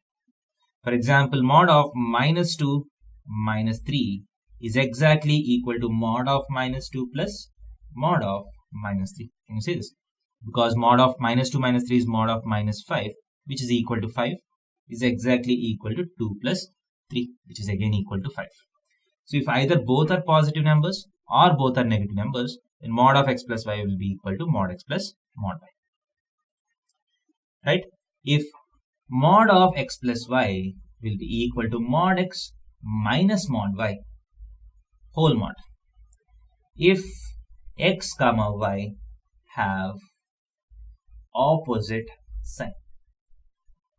If one of the number is positive and the other number is negative, then mod of x plus y will be exactly equal to mod of x minus mod of y whole mod. Right? So these are very important conditions which you need in problems. So this is the topic called triangular inequalities in models. Right? So these are three properties. These are the basic two properties which you need to remember. So first is root of x square will always be equal to mod x. That is in the equality part. And in the inequalities part, you have three inequalities. So you need to remember all of them correctly. So the next property is regarding the inequalities, and this property says that if A and B are two positive real numbers, A and B are two positive real numbers, and x square less than or equal to a square implies, if x square is less than or equal to a square, then this implies mod x is less than or equal to a. If I take the square root on both sides, square root of x square is mod x and square root of a square is mod a, but if a is positive, I can write it as plus a. So x square less than or equal to a square is same as mod x less than or equal to a. So, and this implies if mod x is less than or equal to a. So what can it say about the values of a? So as you can see, if you take the real number line, you have a 0 here. So a is a positive number, so you have a somewhere here. And exactly correspond to a, you have a minus a on the opposite direction. And if x lies between 0 and a, obviously mod x also lies between 0 and a, or mod x will be less than a. Apart from this, so on the negative side also, if x lies between 0 and minus a, so if you take the mod, anyway, the sign is getting positive. Hence, between minus a to a, mod x will be less than a. It is x belongs to closed minus a to plus a. That will be the answer. So whenever you have x square less than or equal to a square, the answer will be x belongs to closed minus a to plus a. For example, if x square is less than or equal to 9, so I can write the answer as x belongs to minus 3 to plus 3, because 9 can be written as 3 square. So x square less than or equal to 3 square implies x belongs to minus 3 to plus 3. X square less than or equal to 2 implies x belongs to minus root 2 to plus root 2, right? Because 2 can be written as root 2 whole square. So minus root 2 to plus root 2. And if x square is greater than or equal to a square, this implies mod x is greater than or equal to a, and this implies x is either greater than a or less than minus a. So x is greater than or equal to a, or x is less than or equal to minus a. So these are the two conditions. So if x square is greater than or equal to 9, this implies either x is greater than or equal to 3 or x is less than or equal to minus 3. So if x is greater than 3, so if you square it, you get a number greater than 9. So if x is less than minus 3, for example, minus 4, minus 5, so on, when you square it, you also get a number greater than 9. And if x square lies somewhere in between a square and b square, where a and b both are positive, then x belongs to either a comma b, x is in between a to b, or in between minus b comma minus a, minus b comma minus a. For example, if x square lies between 9 and 16, so if you square a number, it has to get a number between 9 and 16. So x can belong to 3 comma 4. So if a number is in between 3 and 4, if you square it, the number will be in between 9 and 16, or minus 4 to minus 3. If the number is in between minus 4 to minus 3, also when you square it, the number will be in between 9 and 16. So next, you have something called triangular inequalities, where mod of x plus 5, modulus of x plus y is always less than or equal to mod x plus mod y. So if you individually add the positive values of x and y, this will always be greater than the effective value of mod of x plus y. And modulus of x plus y will always be greater than or equal to mod of mod x minus mod y. So if you subtract the effective values of x and y, you get a smaller number than mod of x plus y. For example, if you take mod of 2 minus 3, mod of 2 minus 3, this will always be less than or equal to mod 2 plus mod 3, right? This will always be less than or equal to 5. And this will always be greater than or equal to mod of mod 2 minus mod 3. That is greater than or equal to 1. So this is exactly equal to 1, but I can also write it as greater than or equal to 1. So mod of 2 minus 3 is less than or equal to 5 and greater than or equal to 1. And mod of x plus y is equal to mod x plus mod y. Sometimes mod of x plus y will be exactly equal to mod x plus mod y if x and y have same sign. That is, if both x and y are both positive, then mod of x plus y will be equal to mod x plus mod y. Or if both are negative also, then mod of x plus y will be equal to mod x plus mod y. For example, mod of minus 2 minus 3 is exactly equal to mod of minus 2 plus mod of minus 3. Can you see this? Because mod of minus 2 minus 3 is mod of minus 5, which is equal to 5, is exactly equal to 2 plus 3, which is again equal to 5.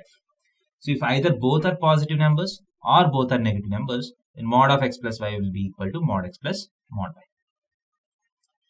Right?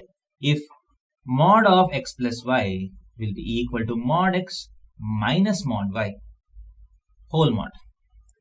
If x comma y have opposite sign. If one of the number is positive and the other number is negative, then mod of x plus y will be exactly equal to mod of x minus mod of y whole mod. Right? So these are very important conditions which you need in problems. So this is the topic called triangular inequalities in models. Right? So these are three properties. These are the basic two properties which you need to remember. So first is root of x square will always be equal to mod x. That is in the equality part. And in the inequalities part, we have three inequalities. So you need to remember all of them correctly. So the next set of functions that we are going to see are greatest integer function and fractional part function. So now let us look at what greatest integer function is. So this function is also called floor function or integer part function. Integer part function. So greatest integer function, floor function or integer part function. All these represent the same function. And f of x is equal to integer part of x. So this is the notation. So if I write a number in square brackets, that means integer part of x or greatest integer function of x or floor of x is defined in English as the greatest integer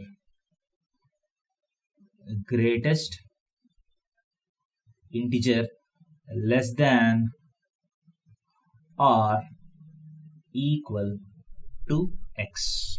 That's the definition of integer part function. So integer part of x is the greatest integer less than or equal to x. That is, for example, so if you have the number line,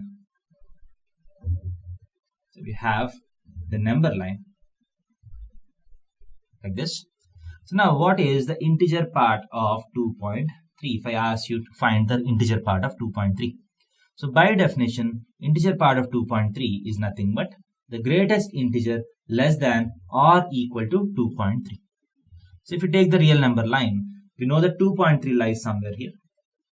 2.3 lies between 2 and 3. Now consider all the integers less than or equal to 2.3.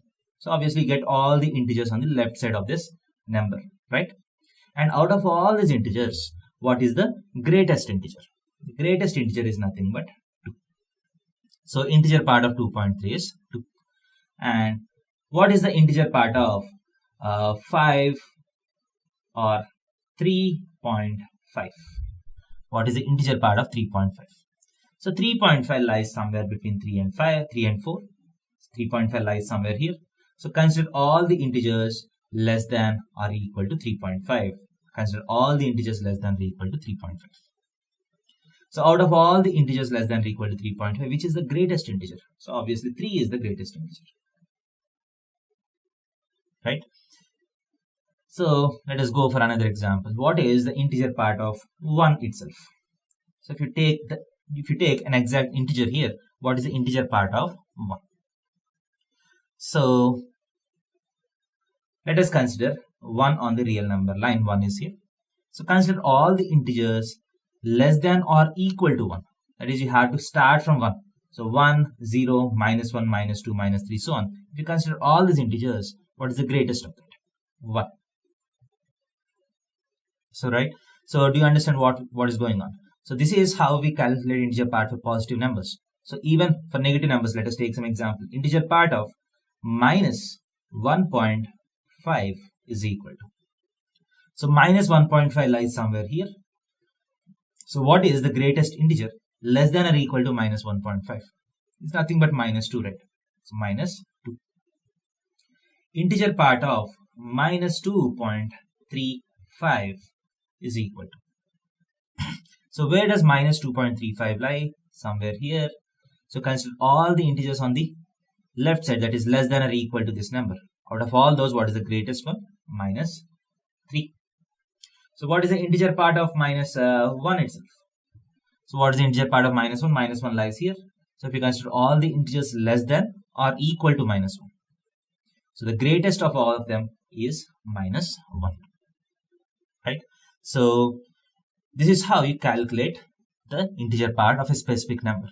So I hope you have understood what this is.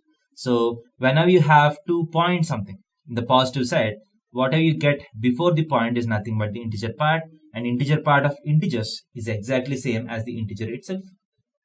And integer part of a non-integer is nothing but the closest integer to this number on the left side of that, on the real number line. So that will be the value of integer part. So you need to understand this. So if you have a negative number, minus 1.5, you're getting the next negative number. You're not getting minus 1. For the positive numbers, 2.3 integer part is 2, 3.5 integer part is 3, 5.7 integer part will be 7, integer part will be 5. But for negative numbers, you have one difference. That is minus 1.5, integer part is not minus 1, it is minus 2. Minus 2.35, integer part is minus 3. So if you have an integer, exact integer, you get the same number as the integer part. Otherwise, you get something like this. So once you understand the physical meaning of integer part of x, let us see the mathematical definition. Mathematical definition of integer part of x. So integer part of x is a piecewise defined function. So integer part of x, the definition goes something like this. This is equal to 0 if 0 less than or equal to x less than 1. So if the number lies between 0 and 1, the integer part will be equal to 0. And the integer part will be 1 if 1 less than or equal to x less than 2. So if x is in between 1 and 2, the integer part will be equal to 1. Exactly when x is equal to 1, integer part starts becoming equal to 1. And it goes on till 2. And if x is in between 2 and 3, integer part will be equal to 2, and this goes on. And the integer part will be equal to minus 1 if minus 1 less than or equal to x less than 0. And minus 2 if minus 2 less than or equal to x less than minus 1. That is, if you take the real number line, 0, 1, 2, 3, so on, minus 1, minus 2, so on. So if x is in between 0 and 1, for all these values, 0, 0.1, 0.2, 0.3, 0.9, 0.9999, till that value, you get integer part as equal to 0. Exactly when x is equal to 1, the integer part jumps to the value 1. And this remains 1 till you go to 2. So exactly when you reach 2, the integer part jumps to 2. And it remains 2 for a unit interval. And then it jumps to 3, it jumps to 4, so on. So now, once you understand the mathematical definition, this goes on like this. So if you see the machine interpretation of this, what is the domain of this function? Domain is nothing but all real numbers, right? Because this function works for every real number. You can find integer part for all real numbers. And the range of this function is nothing but the set of integers. So the outputs that you get from this function are all integer values. You won't get non-integers out of this machine. So the domain is real numbers and the range is integers. Now let us try to look at the graph of this function. So if you try to draw the graph of this function, so how does it look like? So from the definition of integer part of x, integer part of x will be equal to 0 if 0 less than or equal to x less than 1. So if x is in between 0 and 1, the value of integer part of x will be equal to 0. That means the value of y will be equal to 0.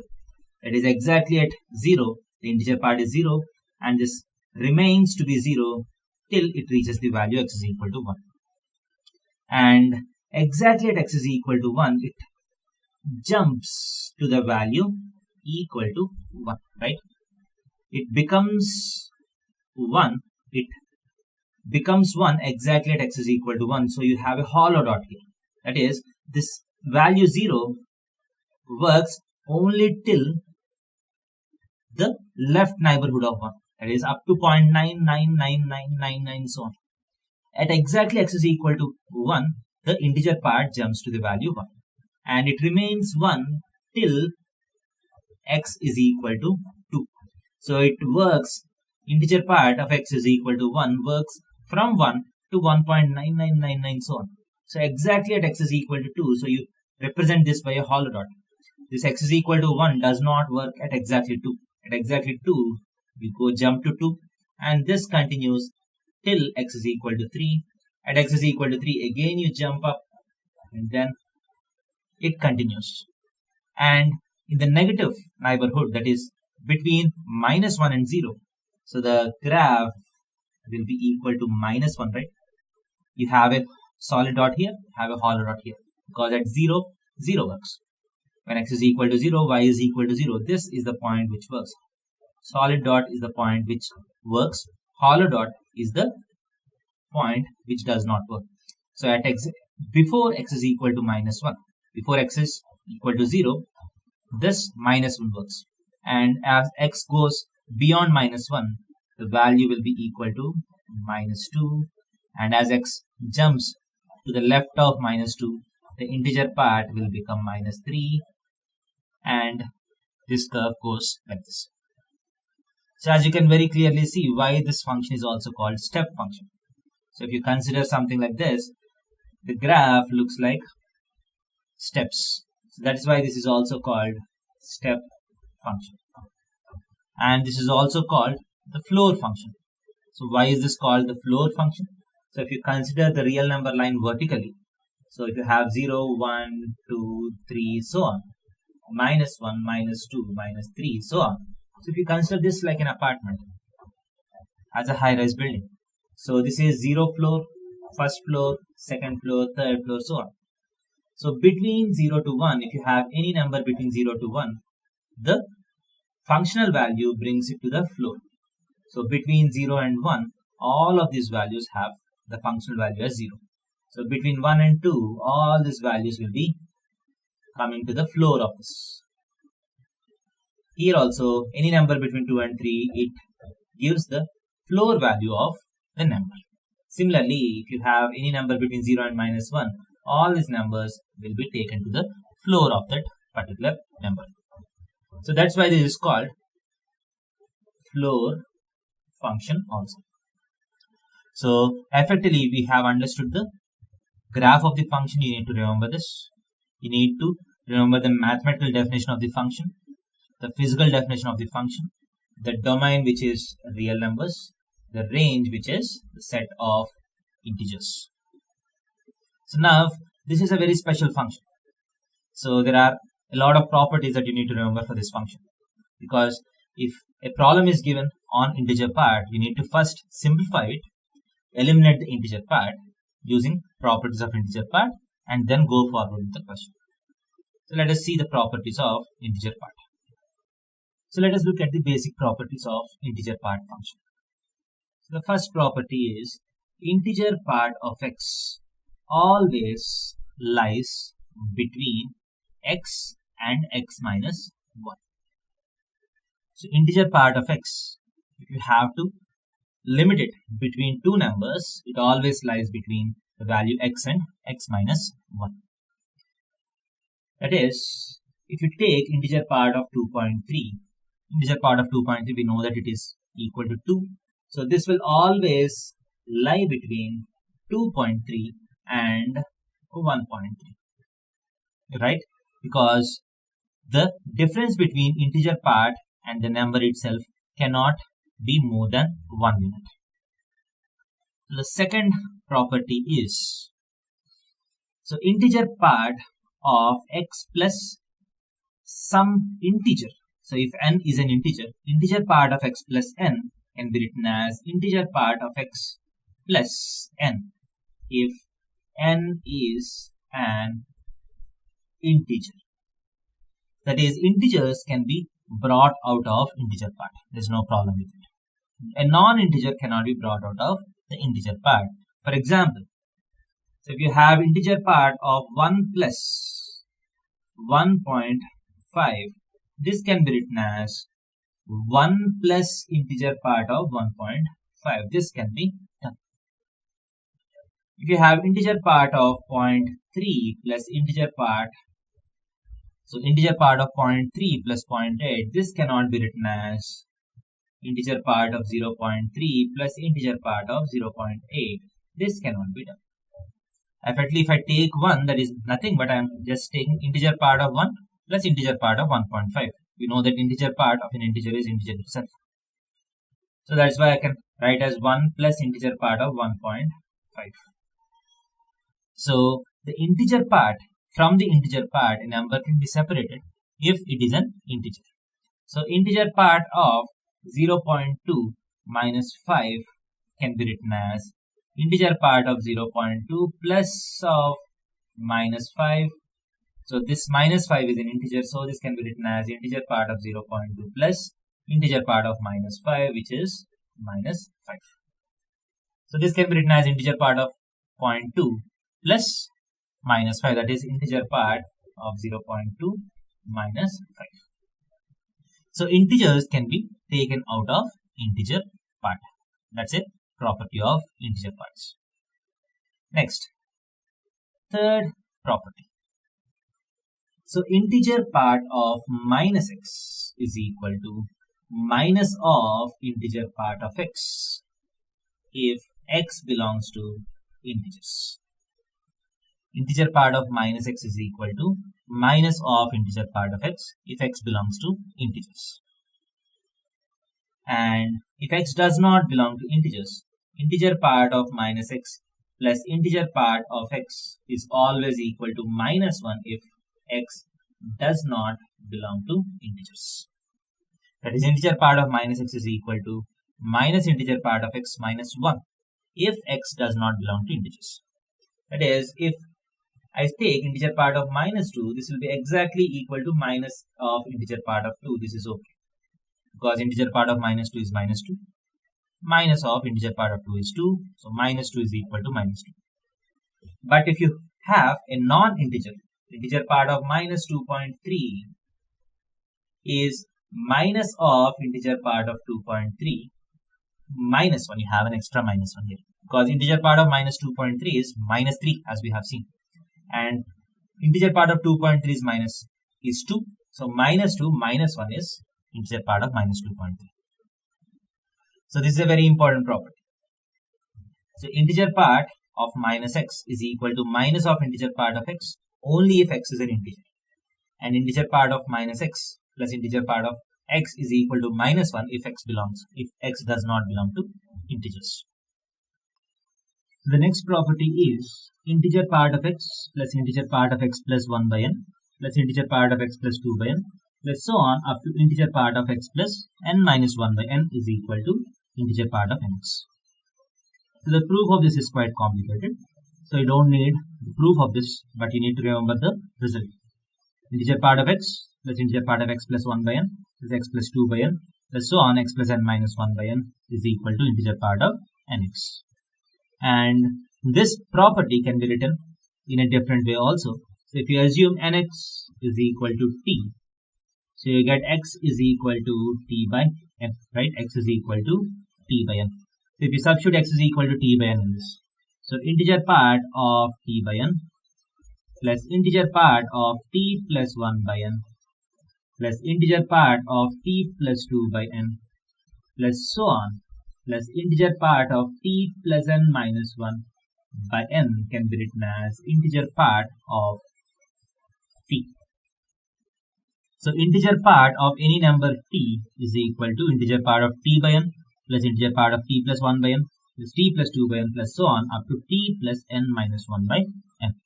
So these two properties are sometimes used in very specific questions. So if you have a long sequence involving integer parts, you can think of this property. So before going forward, we just need to summarize all the results that we have dealt with.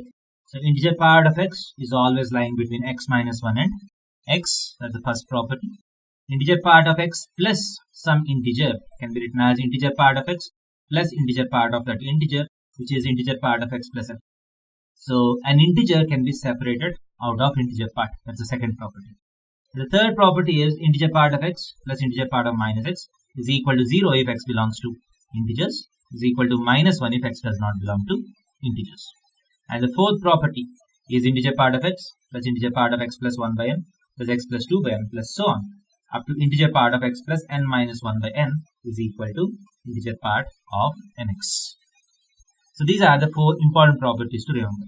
So there are a lot of other properties also, but these are the basic properties that you need to remember. So the next important function that you need to master is the fractional part function. So the fractional part function is denoted by x within flower brackets. So the fractional part of x is defined as x minus integer part of x.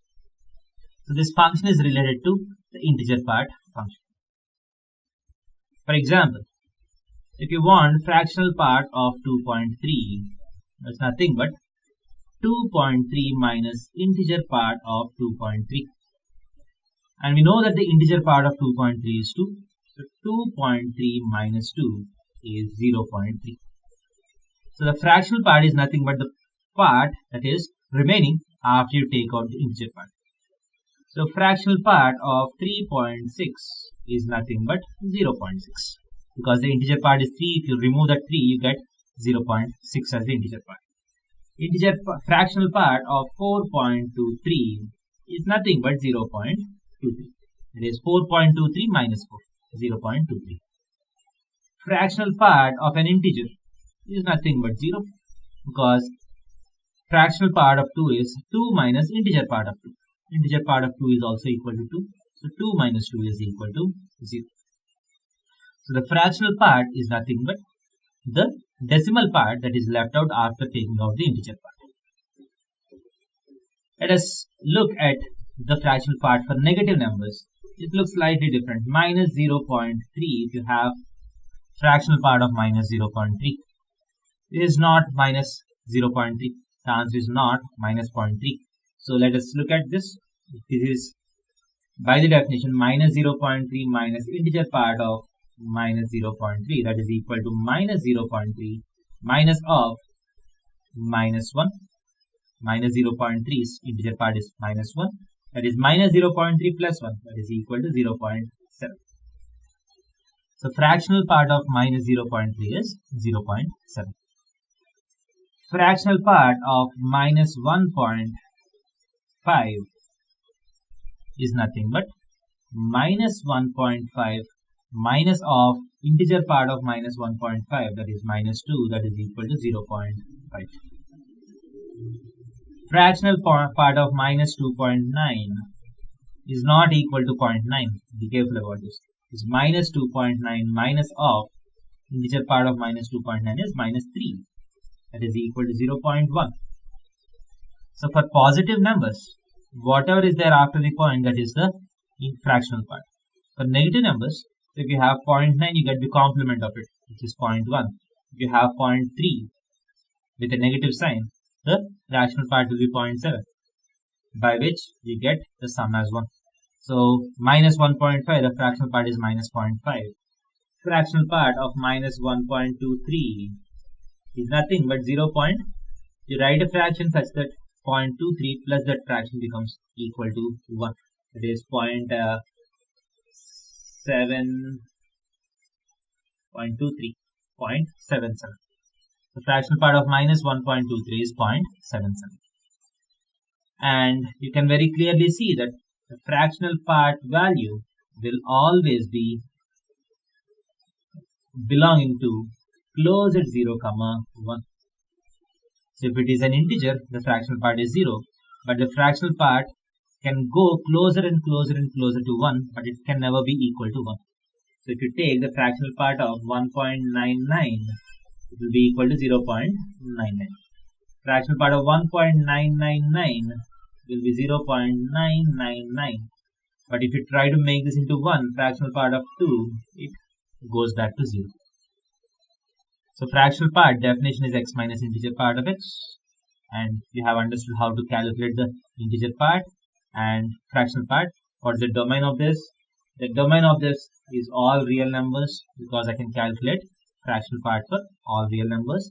And the range of the fractional part is close at 0, 1. It always lies between 0 and 1. It can be 0, but it can never be equal to 1. Next, let us see how the graph of this function looks like. If you look at the graph of this function, we know that the domain of this function is all real numbers, and the range is nothing but 0 to 1. That is, the graph lies only within this y coordinates. So for x is equal to 0 at all integer values, the value of the fractional part is equal to 0. At all integers, the value of fractional part is equal to 0. And now let us start with 0. At 0, the fractional part is 0. At 0.1, the fractional part is 0.1. Whatever is the fractional part is. So 0.1, the fractional part is 0.1. And it increases as x increases. The value of fractional part of x increases. And it just goes on increasing till 0.5, 0.7, 0.9, 0.9999 and so on. But exactly at x is equal to 1, it falls back to 0. You have a hollow dot here. It rises and rises and rises till it reaches 1. But before reaching 1, it falls down to 0 again. And then at exactly 1, the fraction part is 0. As you get 1.1, 1.2, 1.3, the fractional part again increases to 0.1, 0.2, 0.3, so on. It again increases and tries to go to 1 at x is equal to 2. But before touching x is equal to 1, it again falls back. And it again rises and falls back, rises and falls back, so on. And for negative numbers, at minus 1 it becomes 0. At minus 0.9 it becomes 0.1. At minus 0.8 it becomes 0.2. So on, it rises from minus 1 and it tries to reach 1 here, but again it falls down. So this is how the graph looks like. So the graph looks like this. So this is the graph of fractional part of x. Y is equal to fractional part of x. And what is the mathematical definition of fractional part of x? X is nothing but fractional part of x is nothing but x minus integer part of x. So this can be written as x if x is in between 0 and 1. If x is in between 0 and 1, integer part of x is equal to 0. So fractional part of x is equal to x. So if x belongs to 1, 2, the fractional part is x minus 1. Similarly, x minus 2 if x belongs to 2, 3, so on. And x plus 1 if x belongs to minus 1, 0. X plus 2 if x belongs to minus 2, minus 1, and it goes on so on. So this is a mathematical definition. So if I want fractional part of minus 2.3, so I know that minus 2.3 lies between minus 3 and minus 2, right? Minus 3 and minus 2. So the definition will be x plus 3. This minus 2.3 plus 3, that is equal to 0.7. Using this definitions also, you can find the value of fractional part of x. So I hope you have understood this function. Now let us go forward. So the next set of functions that we are going to study are exponential functions and logarithmic functions. So what is an exponential function? A function of the form y is equal to a power x, where a is a positive real number, is called an exponential function. And we don't take a is equal to 0, because if a is equal to 0, a power x will always be equal to 0, and when x is equal to 0, 0 power 0 is not defined. So there is no exponentiality in it. And we don't take a is equal to 1, because if you take 1 power x, this will always be equal to 1. This will be a constant function. So we don't take these two values. So we limit our a to positive real numbers, which are not equal to 0 and 1. So a greater than 0 and a not equal to 1, then y is equal to a power x is called an exponential function. So we also don't take negative numbers. A is not equal to negative numbers, because if you take negative numbers for some powers of x, the values will be complex. For all the values of x, the values will not be real. For example, if a is equal to minus 1, so minus 1 power half becomes root of minus 1, which is not a real number. So for many values of x, the answers will not be real numbers. So this will not be nicely defined in all real numbers if the base is a negative number. So we don't take negative bases, we don't take base 0, we don't take base 1. So our base, if you see, our base can be any positive number, but not equal to 0 and not equal to 1 and up to infinity. That is between 0 to 1 or 1 to infinity. For example, y is equal to 2 power x is an exponential function. Y is equal to 3 power x is an exponential function. So y is equal to minus 3 whole power x is not an exponential function. It is not a function in real numbers. So 2 power x, 3 power x, or you can also have fractions. So between 0 to 1, that is 1 by 2 whole power x, 1 by 5 whole power x, so on. So all these are examples of exponential functions.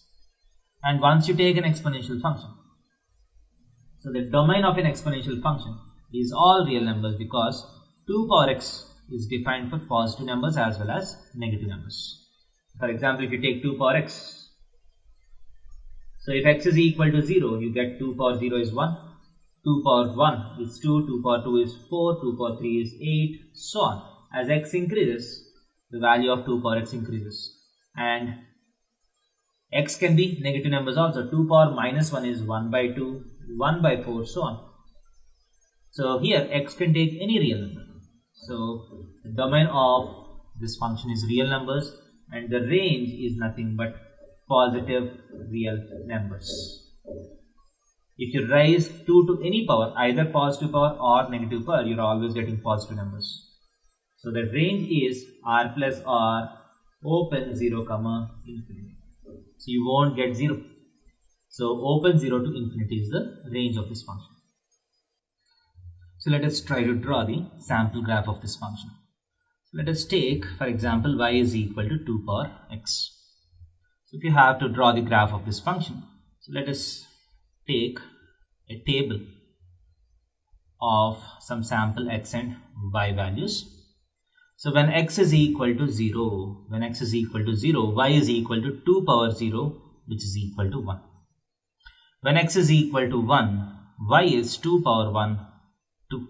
When x is equal to 2, y is 2 square, which is 4. When x is equal to 3, y is 2 cube, which is equal to 8. And this goes on. As you can very clearly see, as x is increasing, the value of y is also increasing.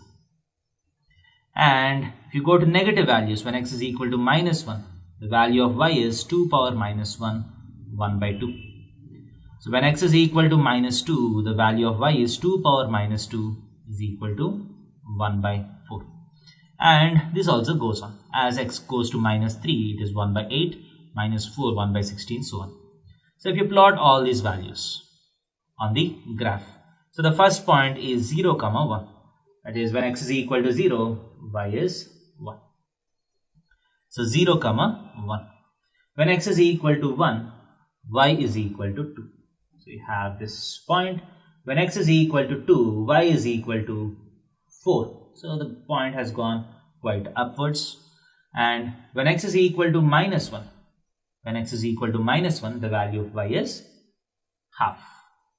And when x is equal to minus 2, the value of y is 1 by 4. That is 0.5, 0.25. So these are some sample points on this graph. So now if you join all these points, the graph looks something like this.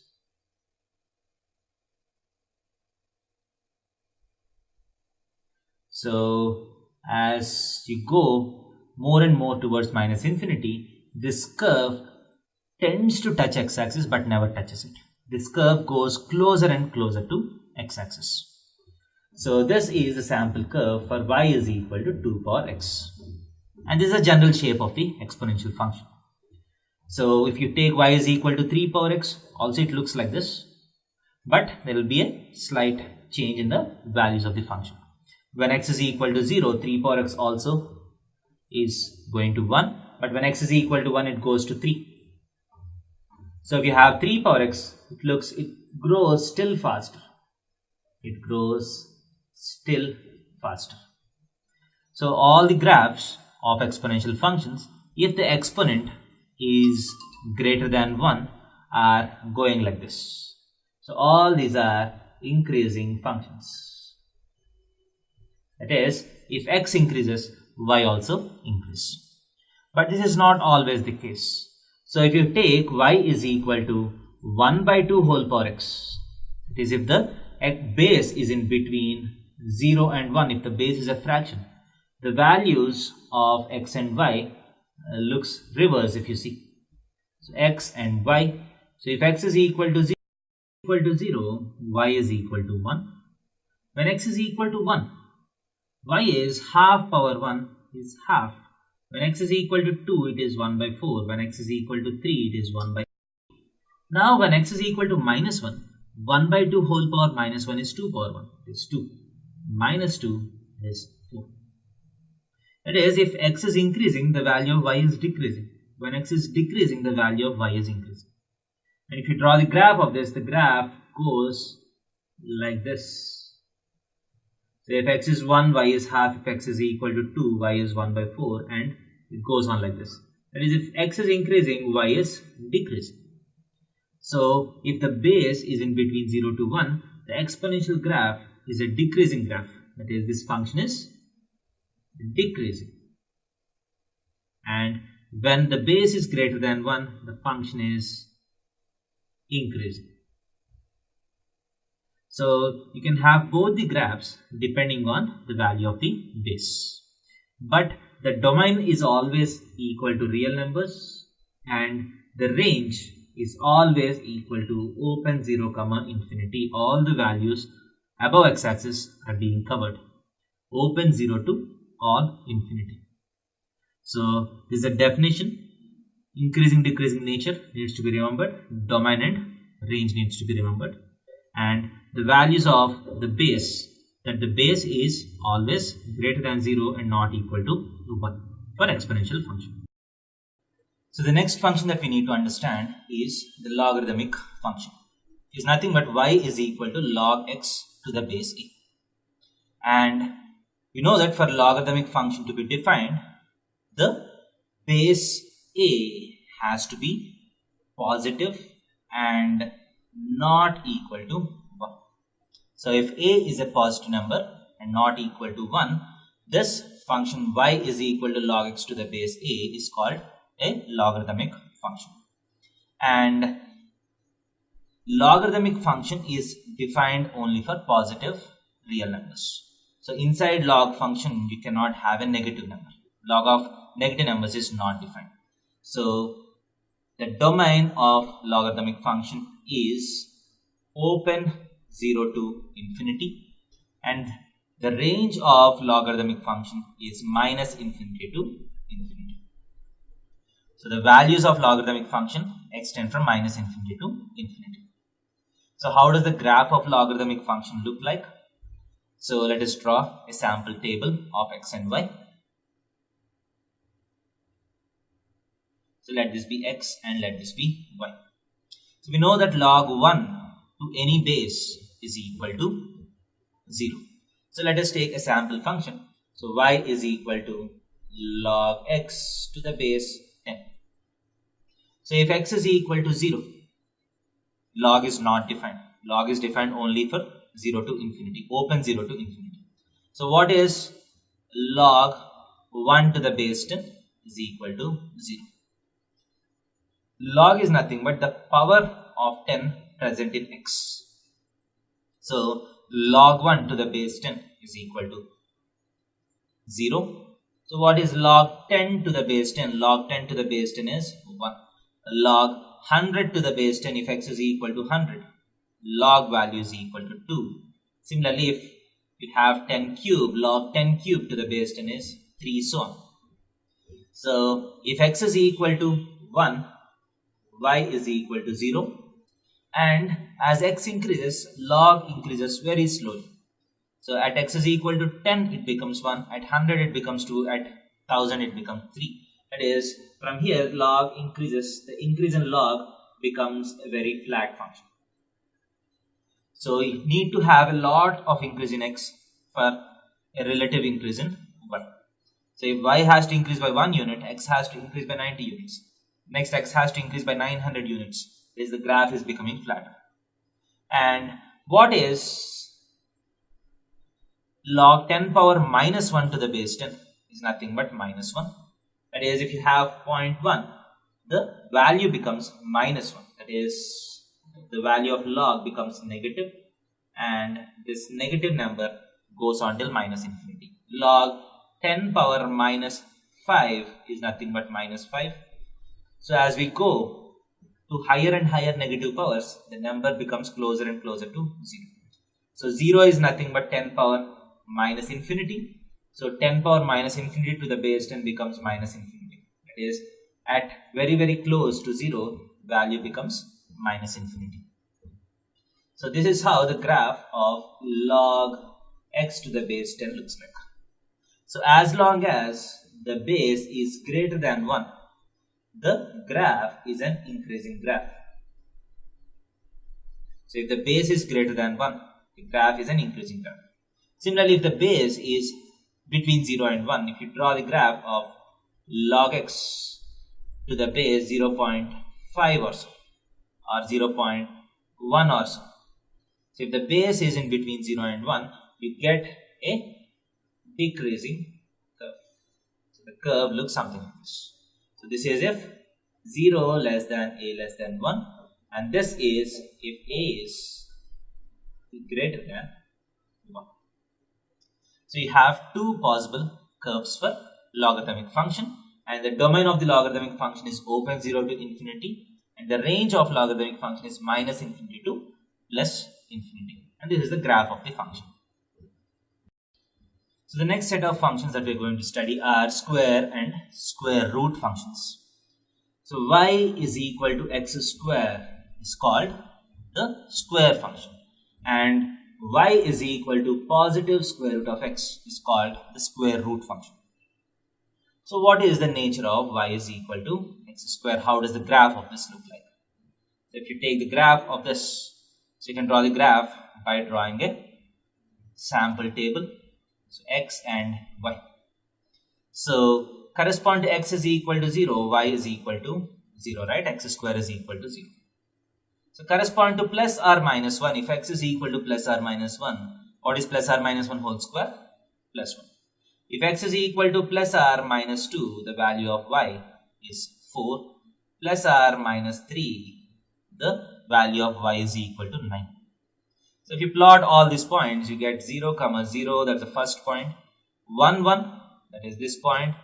minus 1 comma 1, that is this point, have next 2 points, 2 comma 4 and minus 2 comma 4, and the points go up and up.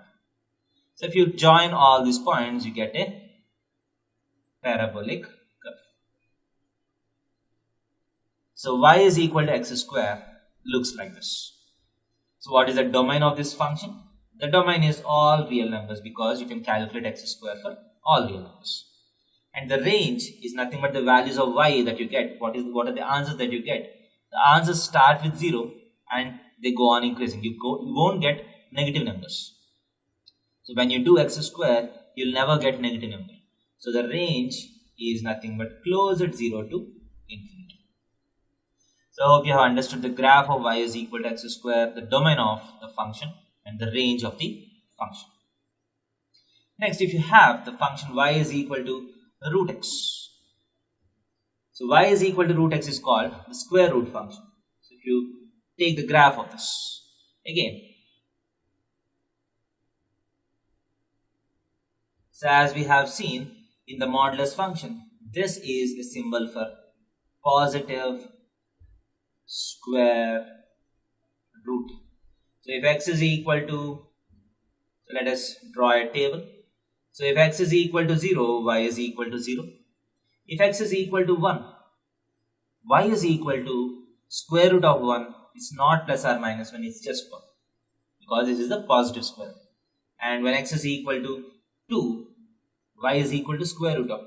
Or x is equal to 4, y is equal to 2, x is equal to 9, y is equal to 3, 16, 4, so on. So when x is equal to 0, it is 0. And x is equal to 1, y is also equal to 1.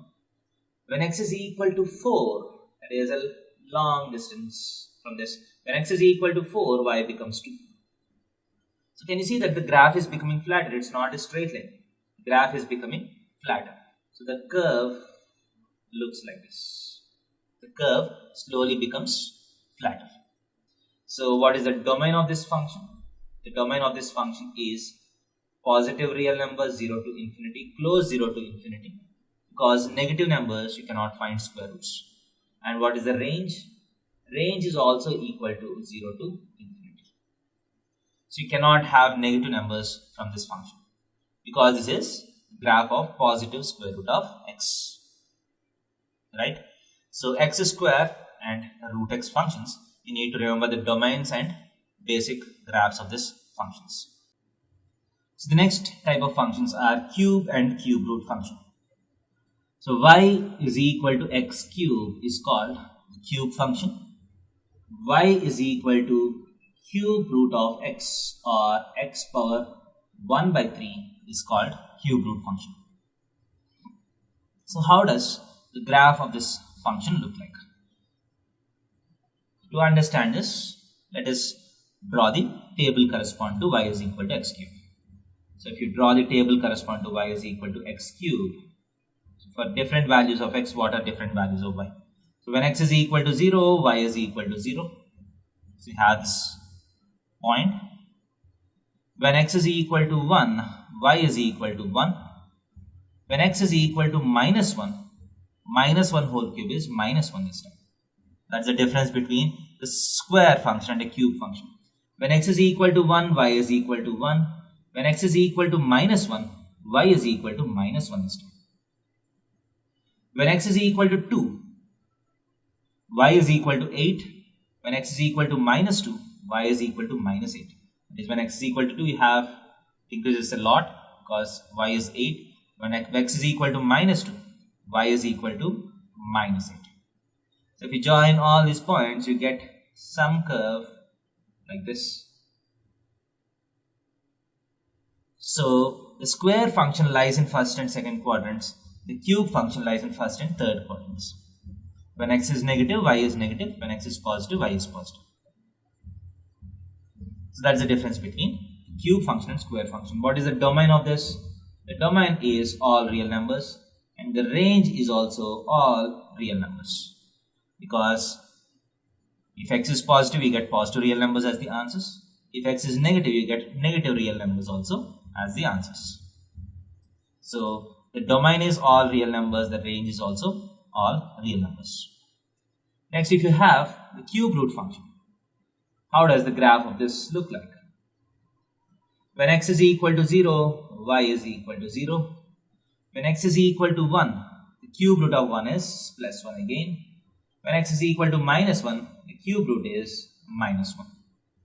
When x is equal to 8, cube root of x is 2. For this to become 2, x has to increase by 8 units, that is really far away.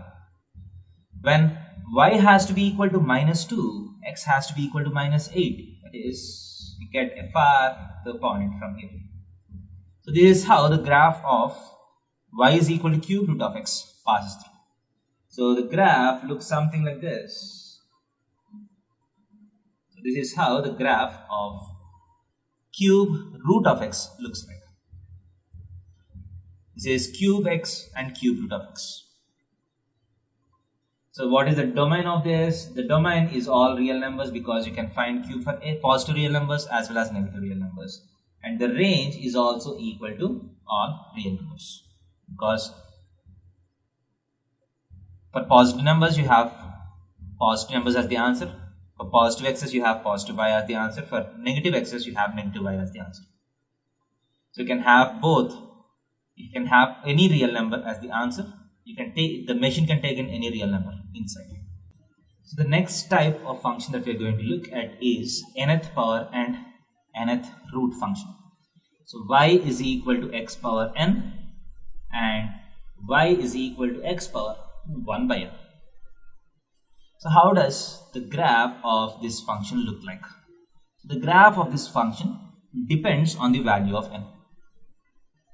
The graph of this function depends on the value of n. We have already seen the examples of n is equal to 2, which is a square function, n is equal to 3, which is a cube function. Now for a general n, so if the graphs look something like this. So if n is even, the value of y is always positive. The graph lies in first and second quadrants. Even for positive x, the value of y is positive. For negative x also, the value of y is positive. This graph comes if n is even. And if n is odd, correspond to positive x, y is positive. Correspond to negative x, y is negative. This graph is obtained when n is odd. So when n is even, you have a graph something like this, which looks like a quadratic graph, but looks slightly fat or thin depending on the value of n. So here this looks similar to the cubic function. So if n is even, the domain is real numbers and the range is close at 0, infinity. And when n is odd, the domain is real numbers and the range is also real numbers. So that's the difference between the nth power function if n is even and n is odd. Similarly, if you go for y is equal to x power 1 by n. So if n is even, that function will be defined only for positive x's. Because if n is 2, that is root of x, 4th root of x, 6th root of x, so on, will be defined only for positive x's. And the graph will look similar to the square root graph. This is the graph of y is equal to x power 1 by n, if n is even. And if n is odd, x power 1 by n can be calculated for both positive and negative numbers. And the graph will look something like this. This is when n is odd. So when n is even, the domain is 0 to infinity and the range is also equal to 0 to infinity. And if n is odd, the domain and range, both of them will be equal to real numbers. So this is how you analyze nth power function and nth root function. So the next function that we are going to discuss is the reciprocal function. It is nothing but y is equal to 1 by x. So how does the function y is equal to 1 by x look like? So as we know, when x is equal to 0, 1 by x is not defined. And as x increases, 1 by x decreases. So when x is equal to 0, value of 1 by x goes to infinity. And as x increases, the value of y decreases. If I draw the table corresponding to y is equal to 1 by x and y. So if x is equal to 1, y is equal to 1. If x is equal to 2, y is equal to 1 by 2. If x is equal to 3, y is equal to 1 by 3. Right? When x is equal to half, y is equal to 2. When x is equal to 1 by 3, y is equal to 3. And when x is equal to 1 by 10, y is equal to 10. And when x goes to 0, that is 1 by infinity, y goes to infinity. So the graph looks something like this on the positive side. And similarly on the negative side, also the graph looks similar. When x is equal to minus 1, 1 by minus 1 is minus 1. When x is equal to minus 2, the value is minus 1 by 2, minus 1 by 3, so on. When x is equal to minus 1 by 2, y is minus 2. Minus 1 by 3, y is minus 3, so on. So the graph looks like this.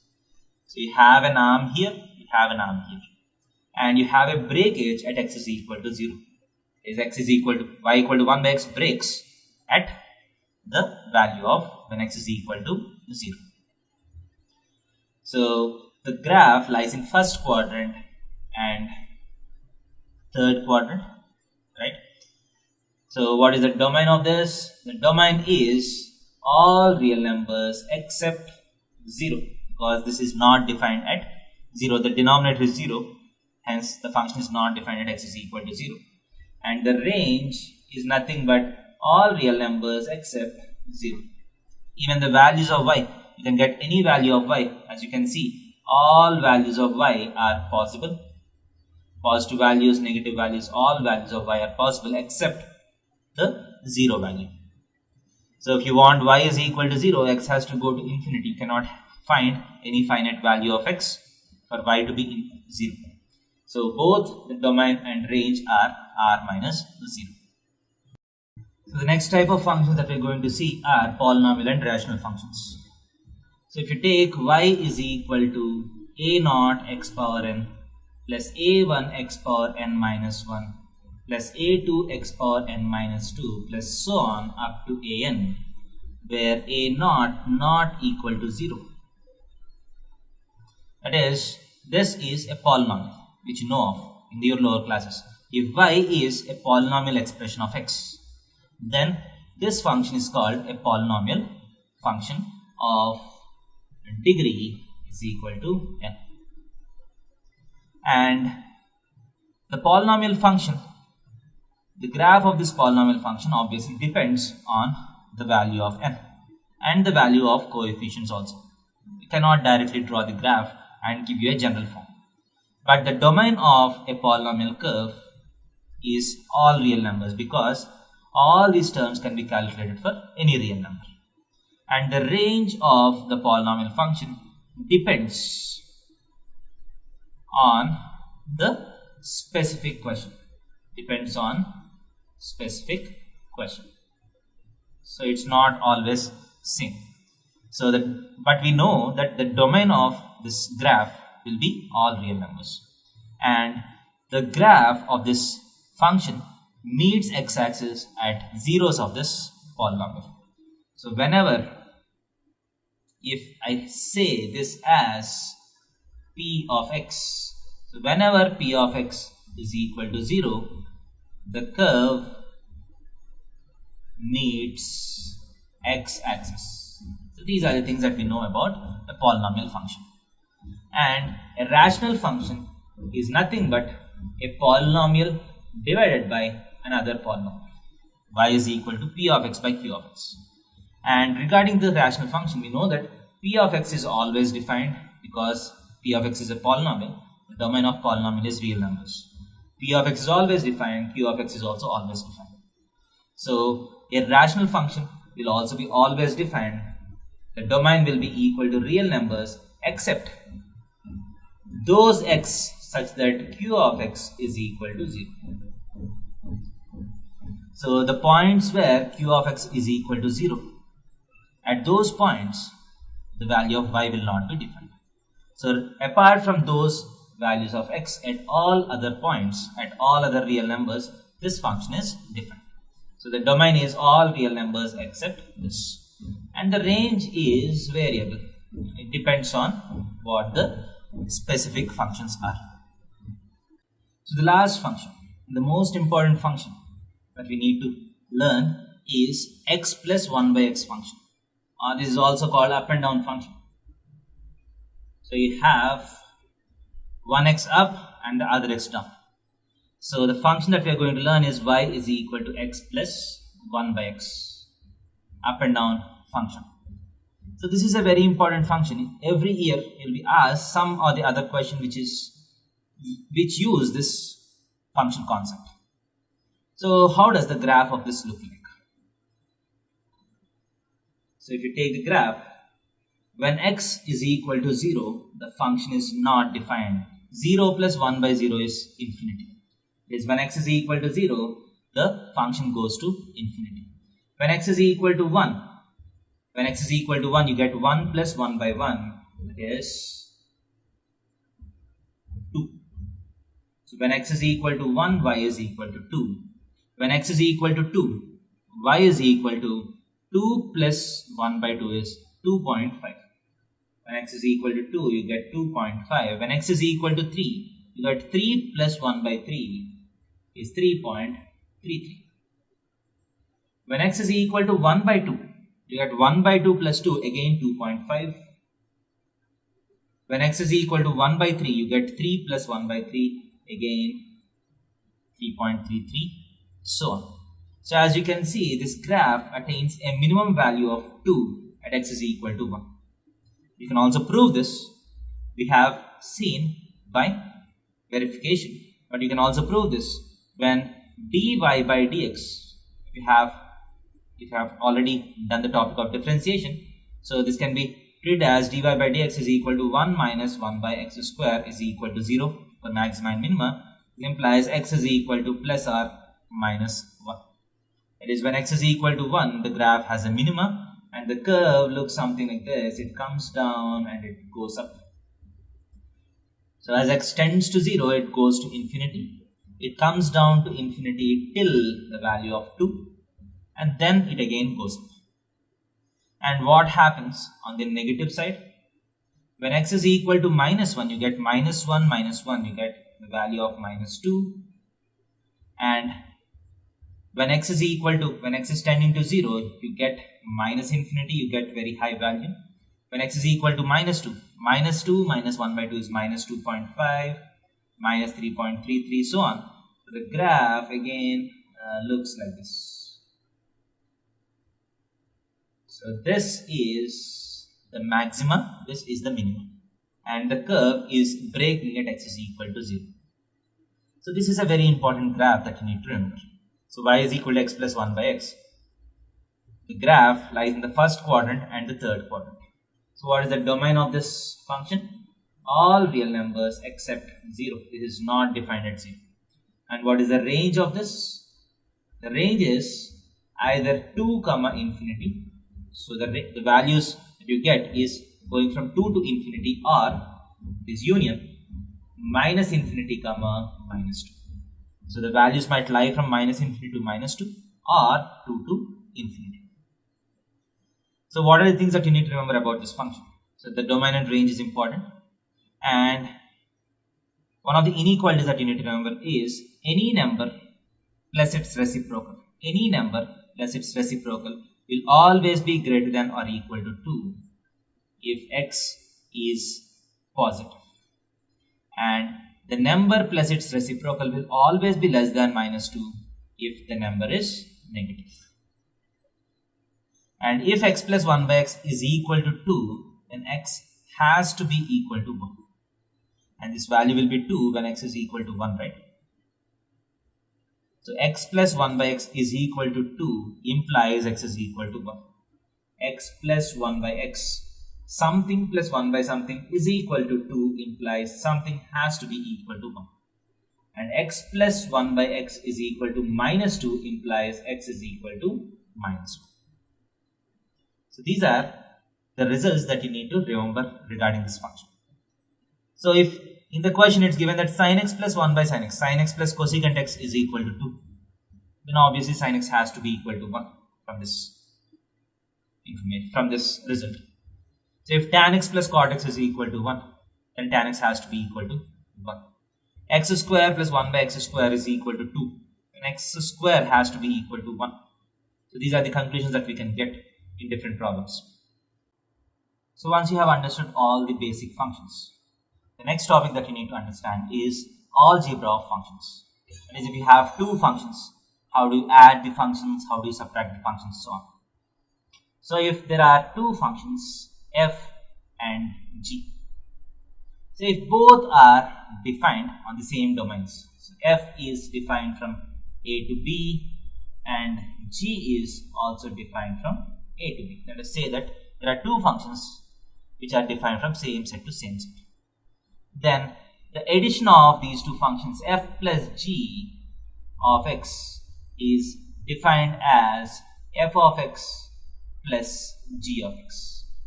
So f plus g of x means f of x plus g of x.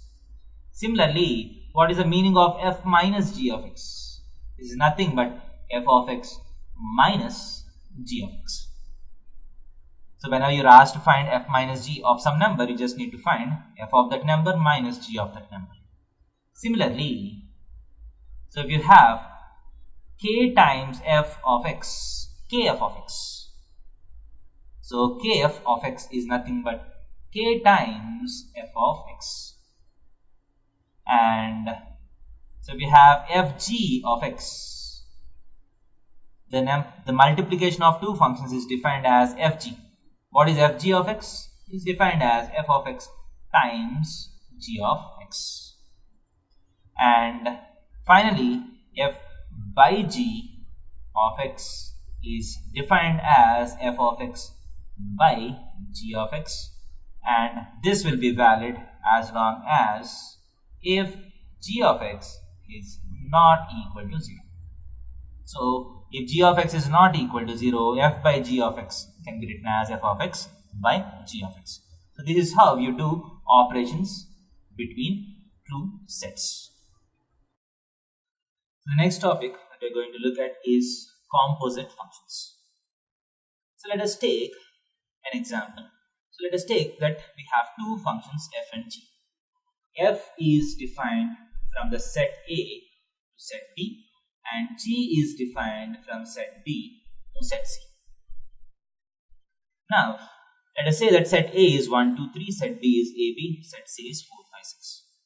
And F connects 1 to A, 2 to B, and 3 to B. So is it a valid function? Yes. Every element in set A has a unique image in set B. And let us say that the function C, the function G, connects A to 5 and B to 4. So now you have the function f from A to B and the function g from B to C. So now can I define a function from set A to set C, which looks something like this.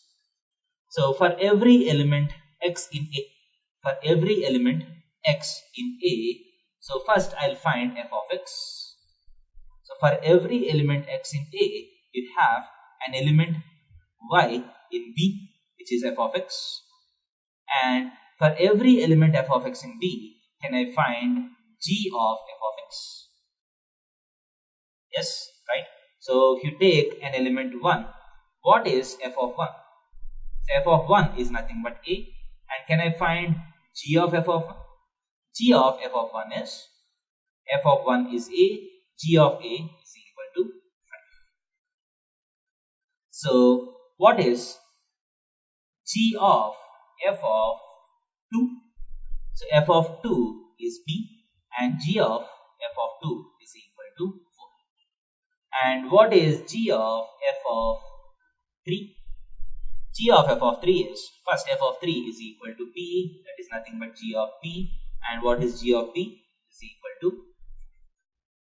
So I can always define a function which looks like g of f of x, which can be defined from set A to set C.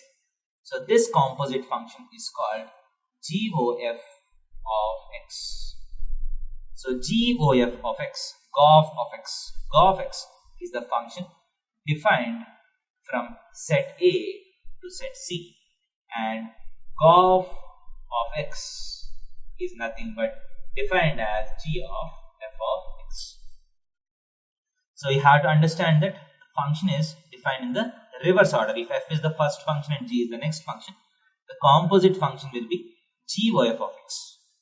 That is, if you take it in machine interpretation, so a composite machine is a series of machines. So let us say that you have a machine f which takes in the value of x and gives out the value of f of x, and you have a machine g which takes in the value of f of x and gives out g of f of x.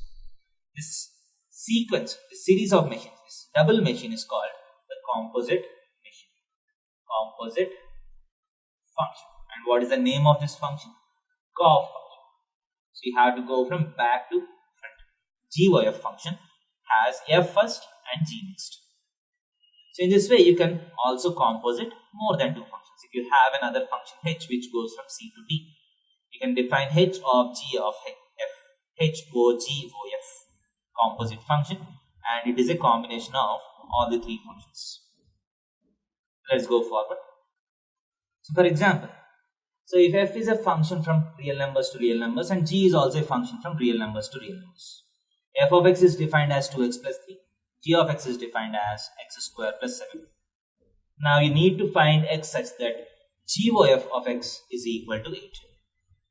So by the definition that we have learned, GOF of x is nothing but g of f of x, right? So what is g of f of x? G of f of x is given as 2x plus 3. So g of 2x plus 3 is nothing but, so g of x is x square plus 7. That is, if x goes inside g, so it squares that number and adds a 7. So if 2x plus 3 goes inside g, the value that comes out is 2x plus 3 whole square plus 7, right? So GOF of x is 2x plus 3 whole square plus 7, and this is given as equal to 8. You're asked to find the values of x which satisfies. So let us solve this. So you get 4x square plus 12x plus 9 plus 7 is 16 is equal to 8. So 4x square plus 12x plus 8 is equal to 0. This implies x square plus 3x plus 2 is equal to 0. So this is a quadratic equation. So this can be factorized as x plus 1 into x plus 2 is equal to 0. This implies x is equal to minus 1 or minus 2. So GOF of x is equal to 8 implies x is equal to minus 1 or minus 2 is the answer. So next, the basic properties that you need to know about composite functions are FOG is not equal to GOF. This is quite obvious, right? So if you take GOF, so if you take the example of the previous function, f of x is 2x plus 3 and g of x is x square plus 7. So what is FOG of x? FOG of x is nothing but f of g of x, that is f of x square plus 7, that is equal to 2 times in the place of x you need to put x square plus 7 plus 3, that is equal to 2x square plus 17. And what is GOF of x? It's nothing but g of f of x. That's nothing but g of 2x plus 3. That's nothing but 2x plus 3 whole square plus 7. So obviously you can see that these two expressions are not same. Hence these two are not equal functions. GOF is not equal to FOG. and that means commutative law is not valid. And the second property is associative law is valid. That is, if you don't change the order of the functions, GOFOH is same as GOFOH, whatever bracket you put. So first you calculate GOF and compose it with H, or first you calculate FOH and compose it with G. So as long as you don't change the order of the functions, bracket placement does not really make a difference. That is, associative law is valid.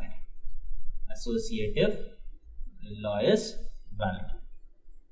And the third property is that, so if you composite any function with identity function, you get the same function itself, because GOI of x is nothing but G of I of x.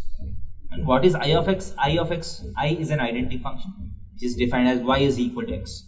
So I of x is same as x, so that is same as G of x. So GOI is same as IOG is same as G. So these are the properties of composite functions. So now let us go forward. So the last topic of your class 11 syllabus is inverse function. So the detailed concept of inverse function will be dealt in class 12. Now you just need to know the basic of inverse function. So what is an inverse function? If you have a function f which connects elements of A to elements of B. Let us say that an element x is connected to an element y. So I can say that y is equal to f of x. Y is the image of x with respect to f.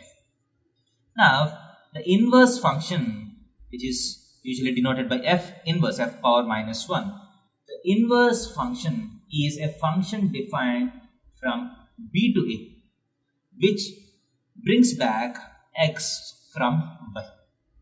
That is, f inverse of y, the image of y with respect to f inverse is nothing but x.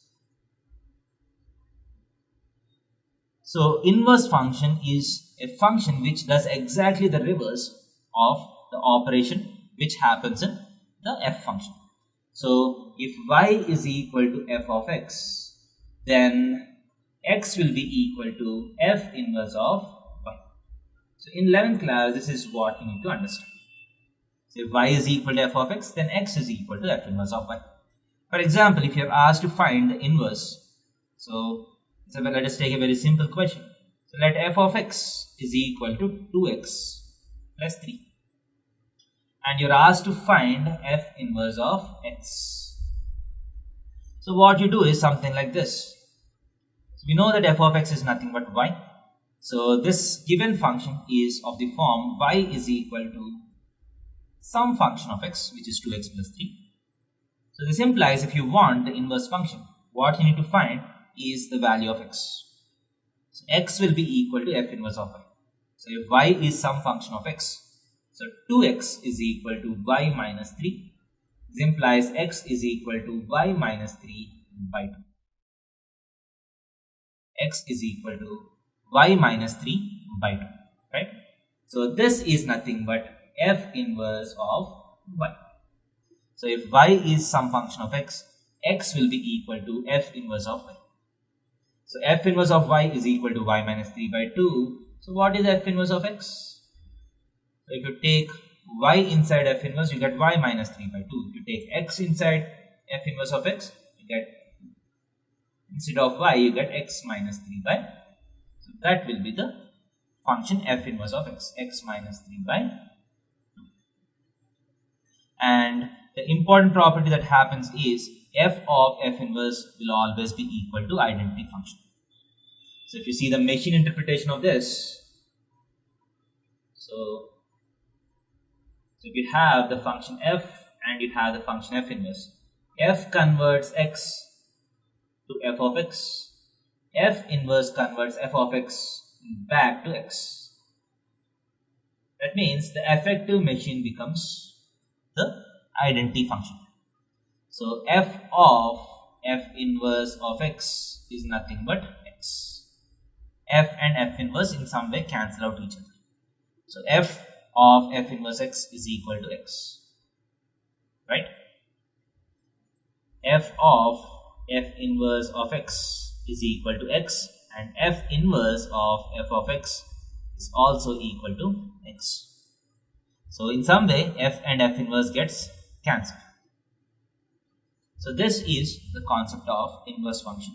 So there's a lot more to learn about inverse function, but those are the topics which will be best left for 12th class. So before going to the questions part of this topic, so let us just summarize the topics that we have learned in this topic, functions. So first we have learned the machine interpretation of the function. We have learned about the domain and range of the function. We have learned what equal functions are. We have learned what vertical line test is to determine whether the graph represents a function or not. We have seen what inverse function is. We have seen what composite functions are, algebra of functions, and we have seen several basic functions. And in the basic functions, we have seen 10 different sets, that is constant and signum function, identity function and modulus function, greatest integer function and fractional part function, exponential and logarithmic function, square and square root, cube and cube root, nth power and nth root functions, and polynomial and rational functions, reciprocal function, up and down function, that is x plus 1 by x function. So this is the nutshell of what we have learned in this topic. So once you have seen all the videos, just check how much of each topic you remember. And if you forget something, so you go back and refresh your knowledge. That's what is suggested. And you can remember all the topics of this chapter using the acrostic Mahadev Ki Gadi. You know who Mahadev is. So what I usually do is functions means some work. Work in Hindi is Kam, and that relates to Kamdev. And who is the one who destroys Kamdev is Mahadev. And Mahadev Ki Gadi. Gadi in this context is cab. Assume that Mahadev is coming down to earth and taking a cab. And M stands for machine interpretation, B stands for domain and range topic, E stands for equal functions topic, V stands for reality topic, I stands for inverse function topic. In the topic Gadi, in the cab, C stands for composite function, A stands for algebra of functions, B stands for basic functions. And within basic functions, you have to remember that if you have 10 different options, that you have 10 different sets of functions that you need to remember. Remember them in pairs. That will be easy to remember instead of remembering one by one. Constant function and signum function. Constant function's graph is like this. Signum function's graph is like this, right? And next, identity function and modulus function. Identity function graph is like this. Modulus function graph is like this. Next, you have greatest integer function and fractional part function. Greatest integer functions is a step function, and fractional part function is a knife function. It's saw function. And exponential and logarithmic functions. Exponential functions goes like this. Logarithmic function goes like this. It becomes steeper as we go up. It becomes flatter as you go up. And we know square root and square, cube and cube root, nth and nth power. And polynomial and rational functions. There are no specific graphs. It depends on the problem. Rational function. Reciprocal function. The reciprocal function graph looks something like this. We have remembered that reciprocal function is always greater than 2 and always less than minus 2. And up and down, reciprocal function is y is equal to 1 by x. And up and down function is x plus 1 by x. This is the graph of x plus 1 by x. Reciprocal function looks something like this. So all the graphs have to be remembered. The domains and ranges have to be remembered. The specific properties of some of the functions have to be remembered. And once you remember all of this, you are ready to do the problems. So let us look at some problems. And before doing any problem, let us see which topic the question is in. And we'll use the concept specific to that question, specific to that subtopic, and solve the questions. So now let us look at some questions on this chapter. So first let us look at most important type in this chapter, which is finding domain and range questions. So let us start with very easy functions. So first question, find the domain and range of f of x is equal to minus of mod x. So it's a very simple question because we know the nature of mod x. So here y is equal to minus of mod x. So we know that the domain of mod x is all real numbers. That is, any real number can go inside mod x, right? So the domain of this function is also equal to real numbers, because any number, for any number I can calculate mod, and for any number I can calculate a negative of that number. There is no problem with any number for this function. Next, what is the range of this function? So we know that the range of mod x is closed 0 to infinity. You get only positive numbers out of mod x, and if you add a minus to all these numbers, you get the range as minus infinity to 0. You get only negative numbers out of this function. So the domain is all real numbers, the range is open minus infinity to close 0. Next, let us go to the function root of 9 minus x square. So my function is y is equal to root of 9 minus x square. So for this function to be defined, let us go to the domain.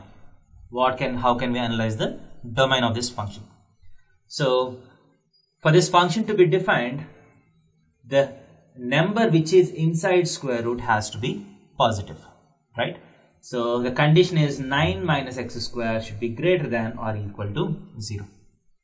So for this function to be defined, 9 minus x square should be greater than or equal to 0. This implies x square is less than or equal to 9, and this implies if x square is less than or equal to a square, x belongs to minus 3 comma plus 3. So x has to belong to minus 3 comma plus 3 is the answer. It is, the domain is minus 3 to plus 3, or I can write it as x is lying between minus 3 to plus 3. Now, what is the range of this function? So to calculate the range, we need to look at what the values of root of 9 minus x square is. So if x belongs to minus 3 to 3, we know that x square belongs to 0 to 9, right? X square is in between 0 and 9. So where does 9 minus x square lie? So if x square is some number between 0 to 9, 9 minus x square is also some number between 0 to 9. Because if x is equal to 0, if x square is equal to 0, you get 9. If x square is equal to 9, you get 0. So 9 minus x square is a number which lies between 0 and 9. So this implies root of 9 minus x square lies between 0 and 3. Because we know that this is a symbol for positive square root. You cannot get negative numbers out of this. So root of 9 minus x square always lies between 0 and 3. Root of 9 minus x square is nothing but the value of y. So value of y lies between 0 and 3. Hence the range is nothing but closed 0 to 3. So the domain is minus 3 to 3 and the range is 0 to 3. So in this question, you're asked to find the domain of the function f of x is equal to x square plus 2x plus 1 by x square minus 8x plus 12.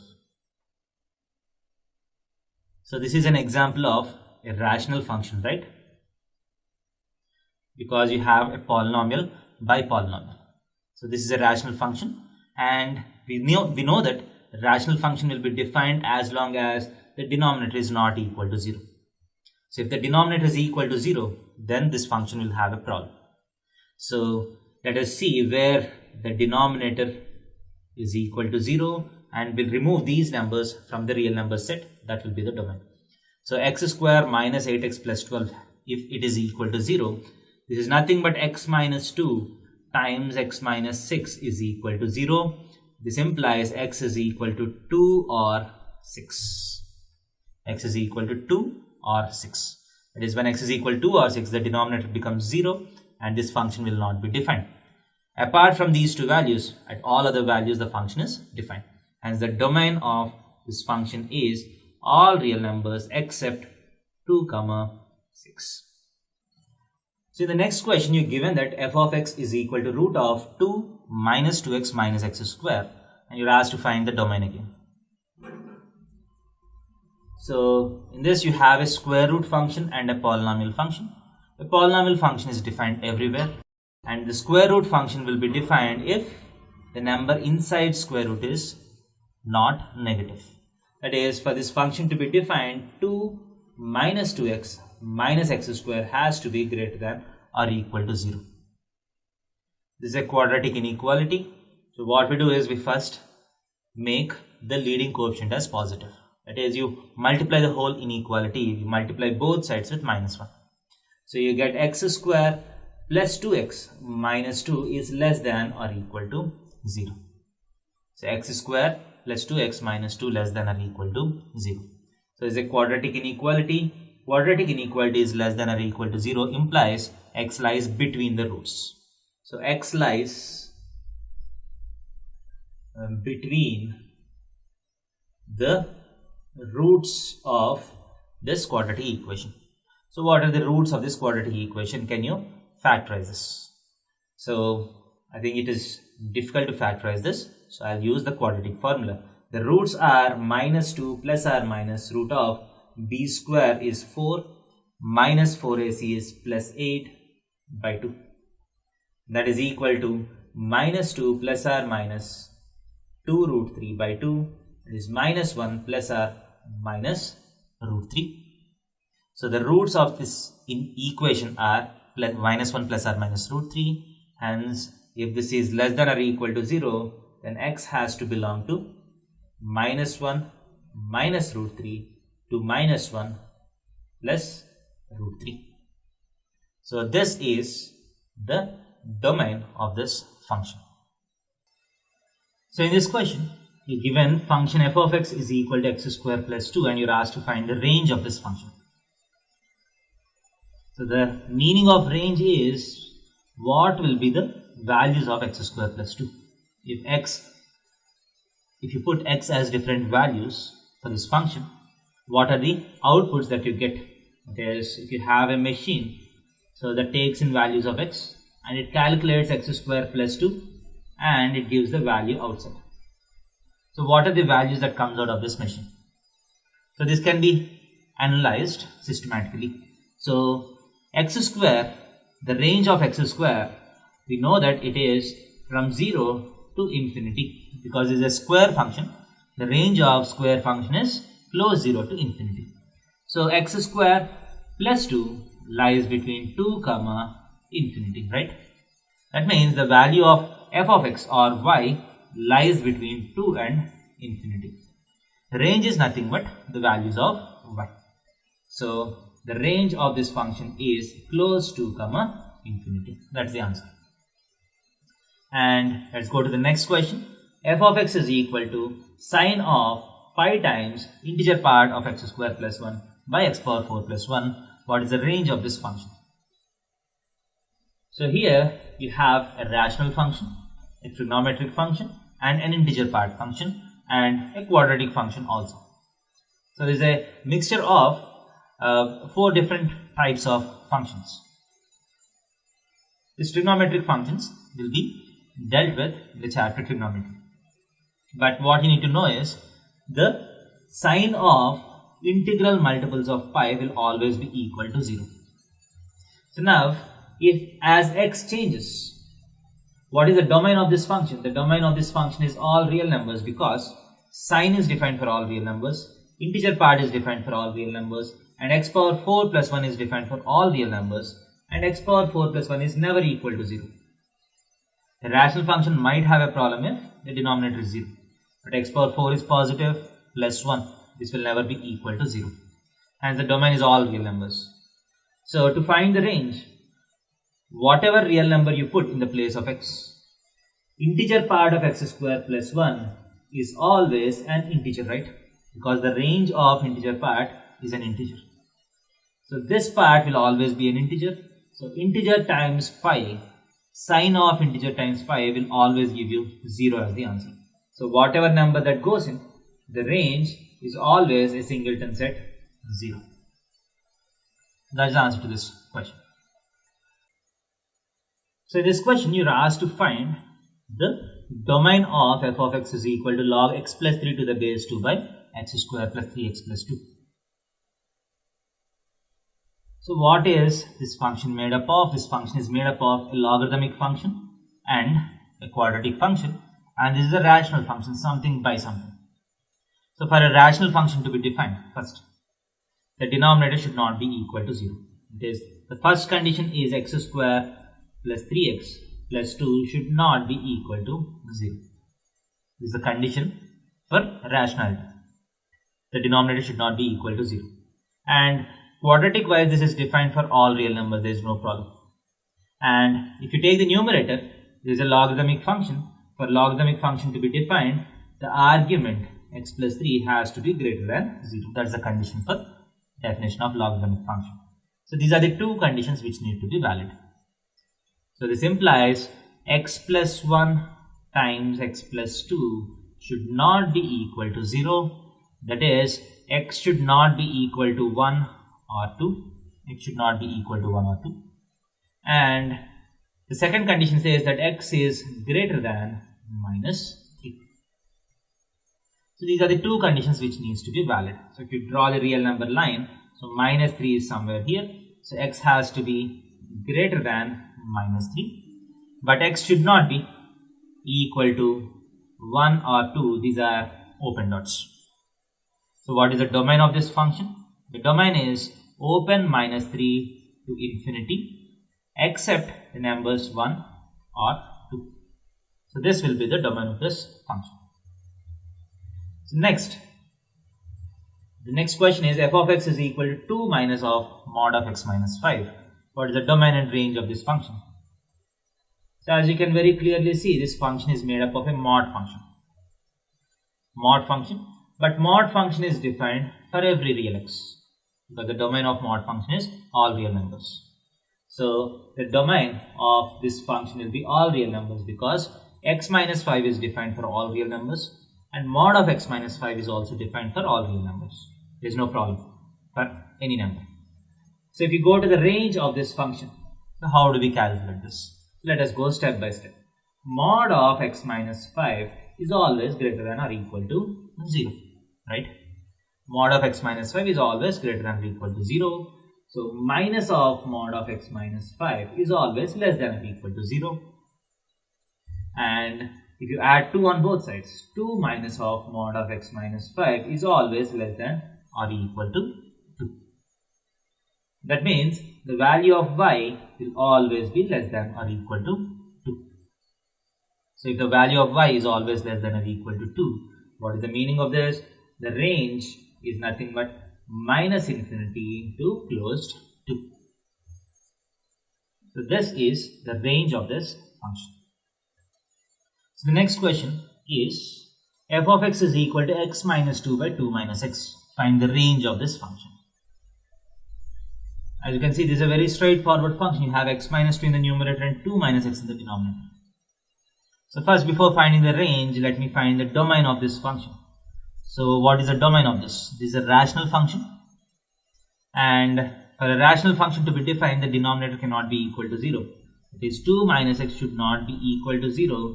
This implies x should not be equal to 2. This implies the domain is nothing but all real numbers except the number 2. So this is the domain of this function. And what is the range of this function? So as long as x is not equal to 2, as long as x is not equal to 2, x minus 2 and 2 minus x, x minus 2 by 2 minus x can be written as minus of x minus 2, and as long as our x is not equal to 2, these two can be cancelled out, and the answer will always be equal to minus 1. That means the range of this function is always a singleton set minus 1. So this will be the range of this function. So next, let us go for the 10th question. F of x is equal to x plus 2 by x minus 3. What is the range of this function? The meaning of range is nothing but, so if you take y is equal to x plus 2 by x minus 3, Range is nothing but the possible values of y. What are the possible values of y? That's the question. So can y take every real number, or some real numbers are not possible? That's what you need to find. So this is a specific type of question, very interesting question. This is the type linear by linear function. Rational type linear by linear. So we have already seen in the previous questions y of the type quadratic by quadratic, where we have only found the domain, we have not found the range, right? So first let us find the range for linear by linear. This is a very specific type of question. So how we do this? First, what is the domain of this? The domain is all real numbers except 3, right? Because x minus 3 is in the denominator, x cannot be equal to 3. That's the domain. Now, what is the range? How do you find the range? So if you want to find the range, we first try to write x in terms of y. That is, if you do the cross multiplication, xy minus 3y is equal to x plus 2. xy minus x is equal to 3y plus 2. X times y minus 1 is equal to 3y plus 2. So x is equal to 3y plus 2 by y minus 1. So as long as y is any number except 1, we can always find the corresponding x. That means corresponding to y is equal to 1, there is no x possible. Apart from y is equal to 1, for all values of y, some or the other x will always come. So what are the values of y which are possible? Y cannot be equal to 1. That means the value of this expression cannot be equal to 1. Hence the range of this function is all real numbers except 1. So I hope you have understood how to find the range of the type linear by linear. So first you find the value of x in terms of y, and the logic is that the denominator of this function cannot be equal to 0. That's how you find the range of this function. So in this question, you're given 3 relations. You're asked to find which of these relations are functions and which are not functions. So let us try to analyze one by one. So if you take the first relation, so this relation is defined between two sets R1. What is the domain of this relation? 2, 5, 8, 11, 14. That's the set of all first elements. 2, 5, 8, 11, 14. And what is the codomain, or what is the range of this relation? 1, 1, 1, 1, 1. You have only one element here. And what are the connections that you have? 2 is connected to 1, 5 is connected to 1, 8 is connected to 1, 11 is connected to 1, 14 is connected to 1. So is this relation a function? Yes, because what are the conditions that needs to be satisfied? Every element in set 1 should have an image, and every element in set 1 should have only one image. So every element has only one image in the second set. Hence, this is a function. There's no doubt about it. Next, let us go for the second relation. So, what is the domain of this relation? 2, 4, 6, 8, 10, right? 2, 4, 6, 8, 10. So, what is the range of this relation? 1, 2, 3, 4, 5. 1, 2, 3, 4, 5. Now 2 is related to 1, 4 is related to 2, 6 is related to 3, 8 is related to 4, 10 is related to 5. So is this a function? Again, yes, because every element in the first set is connected with a unique element in the second set. Hence, this is also a function. Now let's go for the third one. So in the third relation, R3. So what is the domain? 1, 1 and 2. So you have 2 elements in the first set, and in the second set you have 3, 5, 5. That is 3 and 5. So what are the connections that you have? 1 is connected to 3, 1 is connected to 5, 2 is also connected to 5. So this is not a function, because every element in the first set is connected to some element in the second set, but 1 has more than one image. So 1 has first image, second image. So every element should have only one image. Here 1 has 2 images. Hence this is not a function. So the first 2 are functions, third is not a function. So in this question, you're given 2 functions, f of x and g of x. F of x is x square if x is in between 0 and 3, including 0 and 3, and 3x if 3 less than or equal to x less than or equal to 10. And g of x is again the same functions but between different limits, 0 to 2 and 2 to 10. So you're asked to show that f of x is a function but g of x is not a function. So let me try to show this using graph method. So we know that x square is a nice function and 3x is also a nice function. So if you draw the graph of this first function, so let this be 0 and let this be 3 and let this be 10. So I'm not drawing the graph to the scale, I'm just drawing a schematic graph. So between 0 to 3, the function is x square. You know the graph of y is equal to x square. So the graph looks like this, right? And at x is equal to 3, the graph goes to 9. And what is happening from this 3 to 10? So from 3 to 10, f of x is equal to 3x. So 3 is included here as well as here. So if x is equal to 3, from this side also you're getting 3 into 3 to 9. So that is, the graph is just starting from this point, but now this is a straight line, 3x. It is, at x is equal to 10, you go till 30. So you have graph something like this. This is a straight line. So as you can very clearly see, this curve is satisfying the vertical line test. It is between 0 to 10. So between 0 to 10, wherever you draw a vertical line, the line is cutting the graph at only one point. Hence, this f of x is a function. There is no doubt about it. Next, let us try to draw the graph of g of x. So between 0 to 3 and 3 to 10. Now so this graph is divided at x is equal to 2.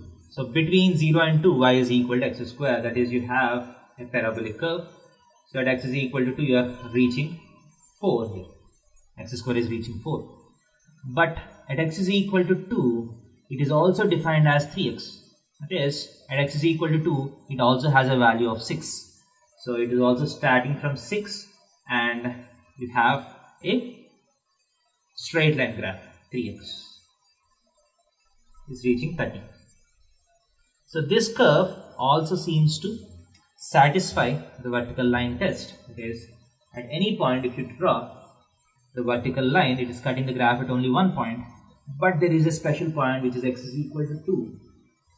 If you draw a vertical line at x is equal to 2, you're getting the functional value which is equal to 4 as well as a functional value which is equal to 6.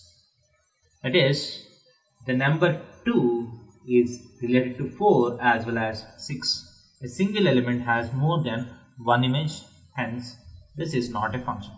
So even if one element has more than one image, this will not be a function. So if this have to be made into a function, if you just remove this equal to here or here, at one of these points, if you remove the inequality, then this will be a function. So in this question, you are given that you have a relation which connects the elements of the form AB to the elements of the form A plus B, where A and B are both natural numbers. So the question is to check whether R is a function or not. So the question is R a function? If you have to prove that this is a function, you have to check that for every element you have a unique image. So what I can very clearly see is that this is not a function. So I'll try to give a counter example. So now, this relation connects elements of set of natural numbers to set of natural numbers, because if A and B are natural numbers, obviously A into B will also be a natural number, and A plus B will also be a natural number, right? So now let us take an example. What are the sample elements that this relation connects? So now let us take A is equal to 2 and B is equal to 3. So let us take A is equal to 2 and B is equal to 3. So correspond to A is equal to 2 and B is equal to 3. What are the elements that this relation is mapping? So A into B is 6 and A plus B is 5. 6 is being mapped to 5. So let us take another example. A is equal to 1 and B is equal to 6. So correspond to A is equal to 1 and B is equal to 6. What are the mappings that this relation is doing? AB, 1 into 6 is 6 and A plus B is 7. That means the 6 is being related to 7 also. The 6 is related to 7 also. As you can very clearly see, one element is being mapped to more than one element. Hence, this is not a function. And this is not a function. So you can create many more counterexamples, but one counterexample is sufficient to disprove that this is a function. So in this type of questions, we are dealing with composite functions. So f of x is given as 1 minus 1 by x. You are asked to find f of 1 by x. So how do we solve this? So first, f of x is 1 minus 1 by x. So what is f of 1 by x?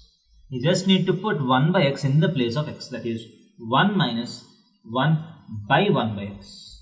That is nothing but 1 minus x. So f of 1 by x is equal to f of 1 minus x. That is nothing but, so if you want to find f of 1 minus x now, you just need to put 1 minus x in the place of x. It is 1 minus of 1 by 1 minus x. That is, if you take the LCM here, you get 1 minus x minus 1 by 1 minus x. 1 minus x minus 1 by 1 minus x. 1 and minus 1 gets cancelled. That is minus x by 1 minus x, or x by x minus 1. So f of 1 by x is x by x minus 1. So that is the answer to this question. So this question, you given that f of x is x minus 1 by x plus 1. You are asked to find f of x. So f of x is nothing but f of x is x minus 1 by x plus 1. So f of x is x minus 1 by x plus 1. What is f of x minus 1 by x plus 1? You just need to put this whole expression in the place of x. That is equal to x minus 1 by x plus 1 minus 1 by x minus 1 by x plus 1 plus 1. So that is equal to, so I'll just take the LCM. So x minus 1 minus x minus 1 divided by x plus 1 divided by x minus 1 plus x plus 1 by x plus 1. This x plus 1 and this x plus 1 gets cancelled. In the numerator, minus x and plus x will get cancelled. In the denominator, minus 1 and plus 1 will get cancelled. So you have in the numerator minus 2 by, in the denominator you have 2x. That is equal to minus 1 by x. So f of x is minus 1 by x. So that's the answer to this question. In this question, you given f of x is equal to x by x minus 1. And you're asked to find f of so on 19 times of x. So in these type of questions, so you need to try to find some pattern. So let us write f of x and f of x, and let us see whether you get some pattern or not. So what is f of x? It is nothing but f of x by x minus 1. That is equal to, so f of x is x by x minus 1. So f of x by x minus 1 is x by x minus 1 divided by x by x minus 1 minus 1. that is equal to x by x minus 1 divided by, if you take the LCM here, x minus x plus 1 by x minus 1. This x minus 1 and x minus 1 gets cancelled, x and x gets cancelled, so you get again x. So if you write f of x, you're again getting x. That is, f is the inverse of itself. F is the inverse of itself. So if you take f of x, this is nothing but f of x. So you're getting again f of x. So that is, if you have an even number of f's, you get x as the answer. If you get odd numbers of f's, you get again f of x as the answer. So now, as you can see in this question, you have 19 f's. It is 18 f's cancel each other consecutively, and you'll be left with 1 f of x here. So this is equal to f of x, which is equal to x by x minus 1. So this will be the answer to this question. In this question, you're given that f is a function defined on 0 to 1, and f of x is equal to x if x is a rational number, and is equal to 1 minus x if x is not a rational number. This f of x is a machine, something like this. So what this machine does is, if a rational number goes inside, it will give the same rational number outside. So if a rational number goes in, if a rational x goes in, x comes out. If an irrational x, that is, if x is not a rational number, it calculates 1 minus x and gives the answer. Now you are asked to find what f of x is. Now let us take two cases. F of x.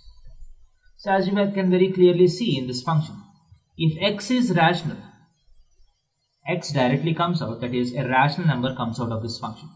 And if x is irrational, 1 minus x is also irrational. Hence, if a rational number goes in, rational number comes out. If an irrational number goes in, an irrational number comes out. So let us take two cases, f of x. So what happens if x is rational? So let us say that x is rational. So this will be equal to f of, if x is rational, f of x is nothing but x. So again, a rational number is going inside f, the answer is x.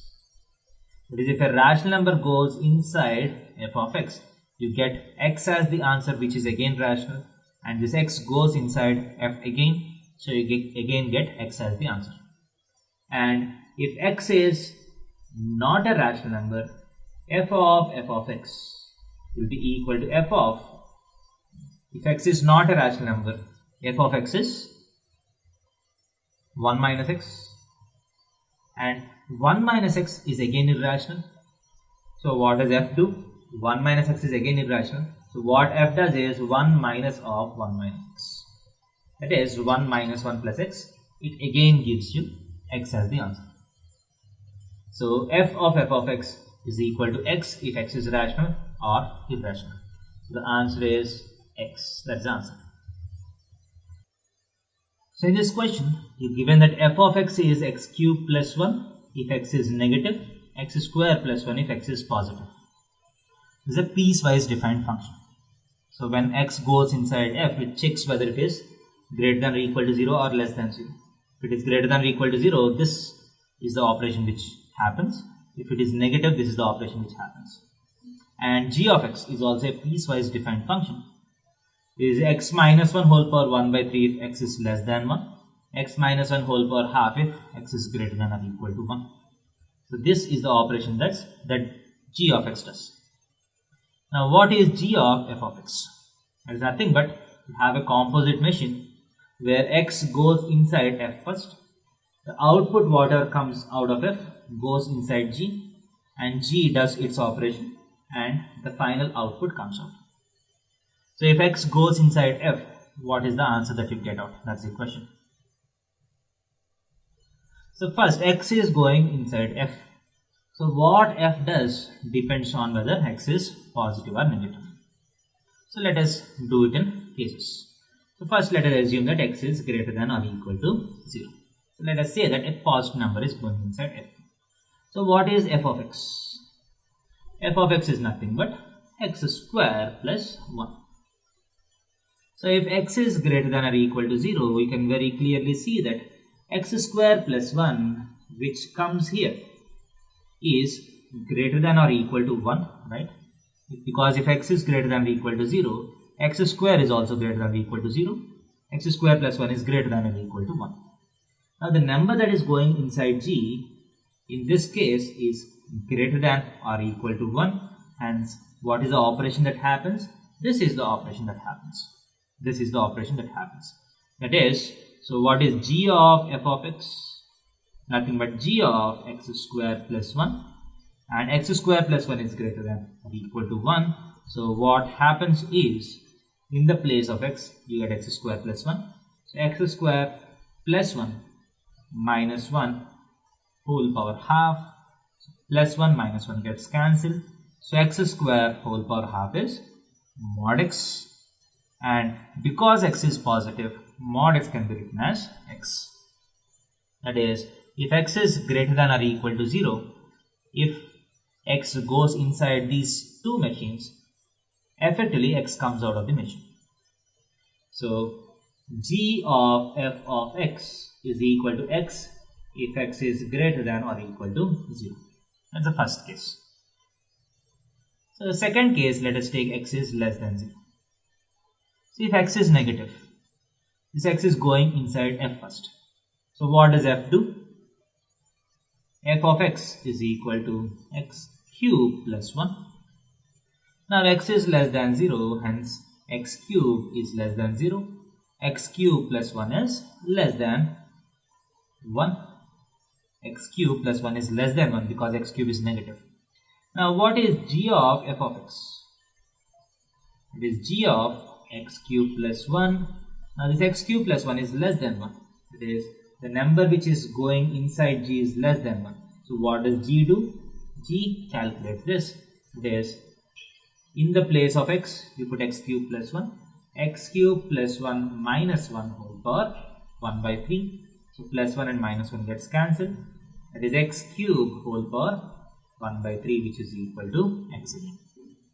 That is, even if x is less than 0, if x goes in, x comes out. So this is equal to x if x is less than 0 also. That means g of f of x is always equal to x for all real numbers x. In this question, you are given that f of x plus 1 by x is equal to x square plus 1 by x square. So in that case, what is f of x?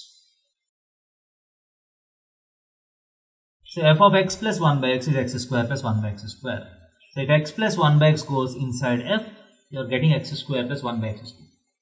So you need to guess what happens if x goes inside this machine. What comes out?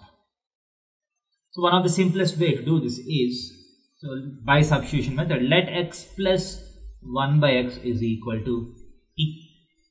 So x square plus 1 by x square plus 2 is equal to t square, right? If you square it on both sides, this implies x square plus 1 by x square is equal to t square minus 2. So if you substitute both of this in the given information, f of x plus 1 by x is t is equal to x square plus 1 by x square is t square minus 2. That means if a number t goes inside f, what it does is it calculates t square and subtracts it 2. So what is f of x? If x goes inside, it does the same thing. So x square minus 2. So this will be the value of the function f of x. So in this type, you will look at the algebra of functions. So you given f of x is x plus 1 and g of x is 2x minus 3. You are asked to find different values. The first one is f plus g of 2. So by definition, f plus g of 2 is nothing but f of 2 plus g of 2, right? That's nothing but f of 2 is nothing but the number that you get by putting x is equal to 2 in f of x. That is 2 plus 1, 3 plus. What is g of 2? G of 2 is 2 into 2 minus 3. This 4 minus 3 is 1, which is equal to 4. Next, let us take the second function. So what is f minus g of 3? F minus g of 3. That is nothing but, by definition, it is f of 3 minus g of 3. That is equal to, what is f of 3? You just need to put 3 in the place of x. So you get 4 minus g of 3. Again, you put 3 in the place of x. 6 minus 3 is 3, which is equal to 1. And what is 5fg of 2? 5fg of 2 is nothing but 5 times f of 2 into g of 2. That is equal to 5 times f of 2 is 2 plus 1, 3 into g of 2 is 4 minus 3 is 1, which is equal to 15. And f square of 5 is, by definition, is nothing but f of 5 into f of 5, that is f of 5 whole square, that is equal to f of 5 is 5 plus 1, that is 6 square, is equal to 36. And fifth bit is f by g of 4 is nothing but, by definition, this is f of 4 by g of 4, which is 5 divided by g of 4 is 8 minus 3. G of 4 is 2 into 4, 8 minus 3 is 5 again, which is equal to 1. And finally, f by g of x square plus 1 is nothing but f of x square plus 1 by g of x square plus 1.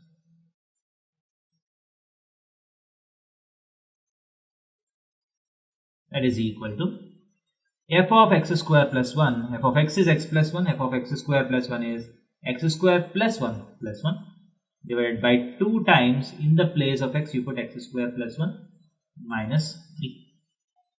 That is equal to x square plus 2 divided by 2x square plus 2 minus 3 is minus 1. So f by g of x square plus 1 is x square plus 2 by 2x square minus 1. So in this question you given that f of x is 2x square minus 1, g of x is 1 minus 3x. And you're asked to find the domain on which these two functions become equal. So what is the meaning of f of x is equal to g of x? That is, f of x is equal to g of x if they are defined from same domain to same codomain and their definitions are equal. Their functional values are equal for every element in the domain. So f of x is defined between a and b, and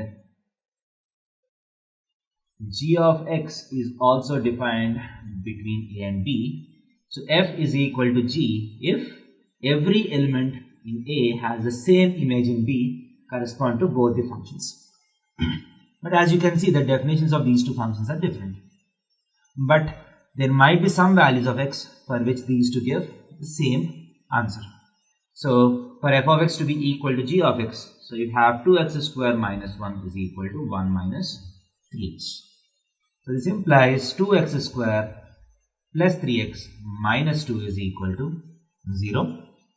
And this implies 2x square plus 4x minus x minus 2 is equal to 0. This implies 2x times x plus 2 minus 1 times x plus 2 is equal to 0. So x plus 2 times 2x minus 1 is equal to 0. And this implies x is equal to minus 2 or 1 by 2.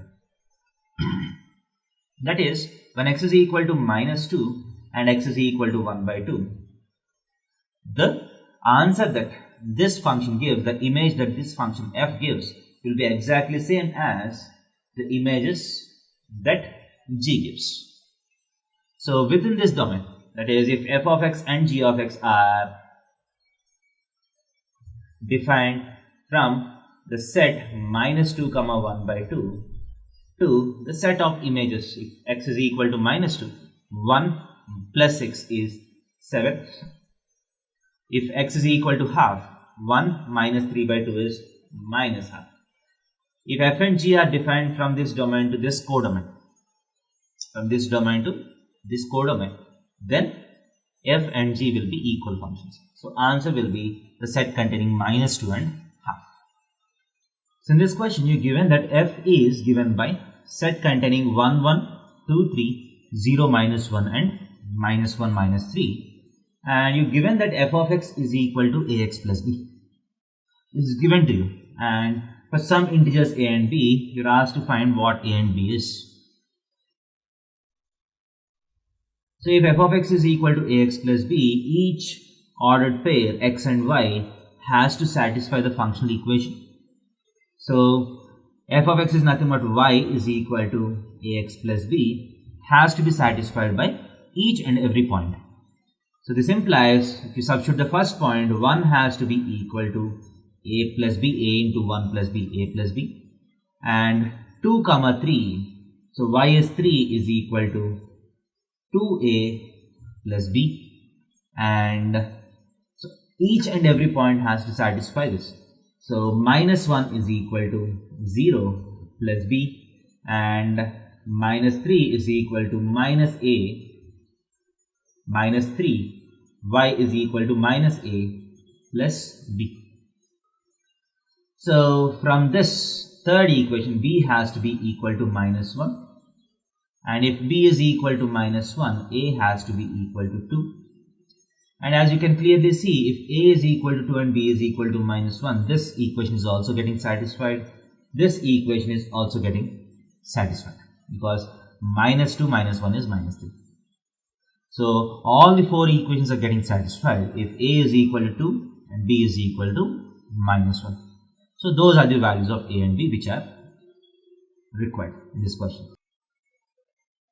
So in this question, you're given that f is a function defined from open 4, 6 to open 6, 8, and f of x is given by x plus integer part of x by 2. So if that is the case, what is f inverse of x? So whenever the function contains integer part, fractional part or modulus, so first your step should be to simplify this function and remove this integer part, because as long as there is integer part, you cannot simplify the function.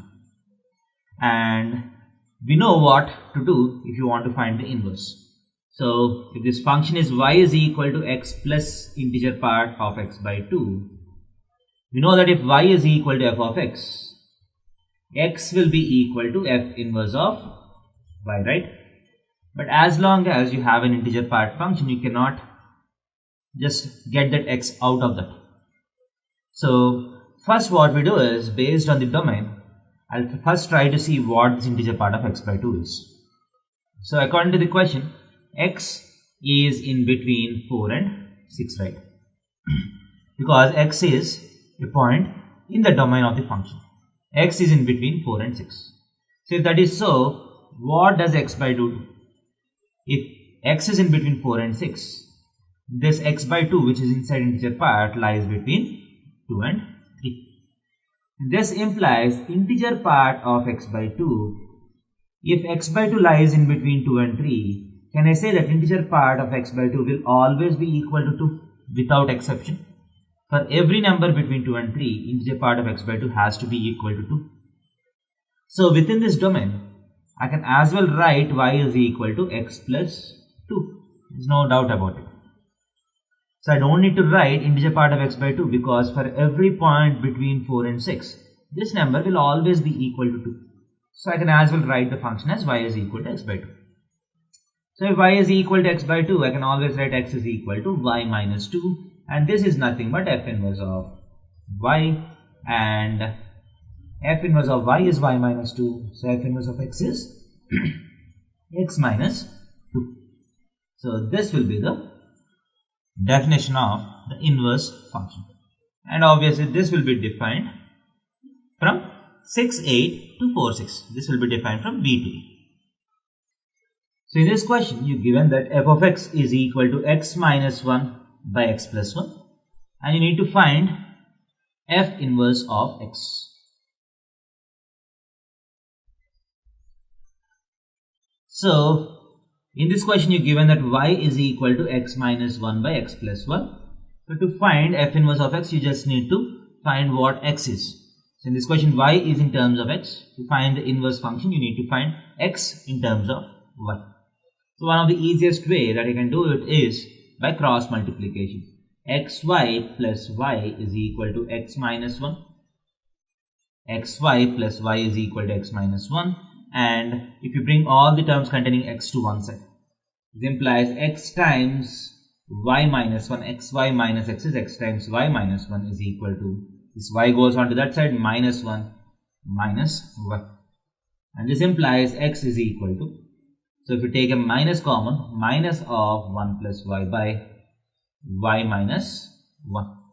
And this implies x is equal to y plus 1 by, if you take this minus to the denominator, you get minus of y minus 1 is 1 minus y.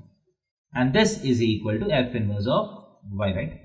If y is equal to f of x, x is equal to f inverse of y. And if f inverse of y is 1 plus y by 1 minus y, so f inverse of x will be equal to 1 plus x by 1 minus x.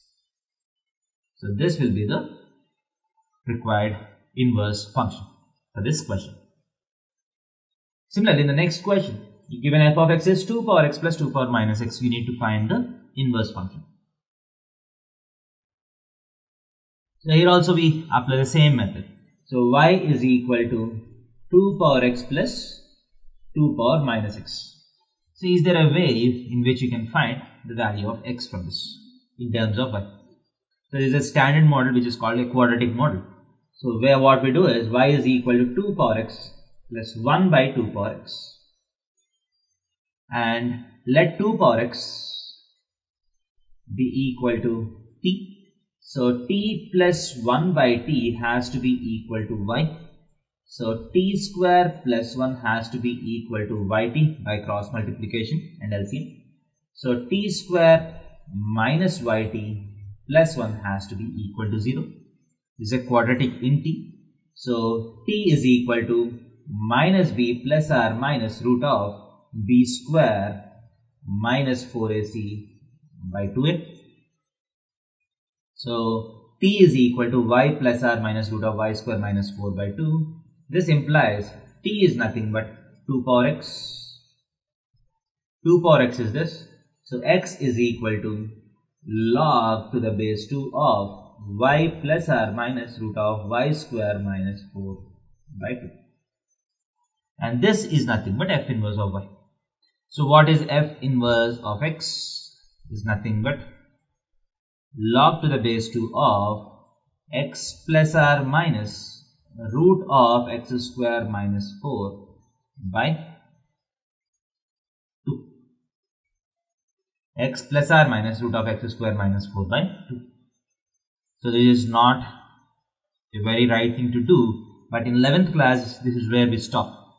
So once you go to 12th class, you'll find that there are still more conditions for f inverse of x to be defined. Now the answer for f inverse of x is log to the base 2 x plus r minus root of x square minus 4 by 2. And depending on the domain, you'll have to take either plus or minus. This is what we deal in 12th class, not now. So in this question, given that f of x plus 2 times f of 1 by x is equal to x square.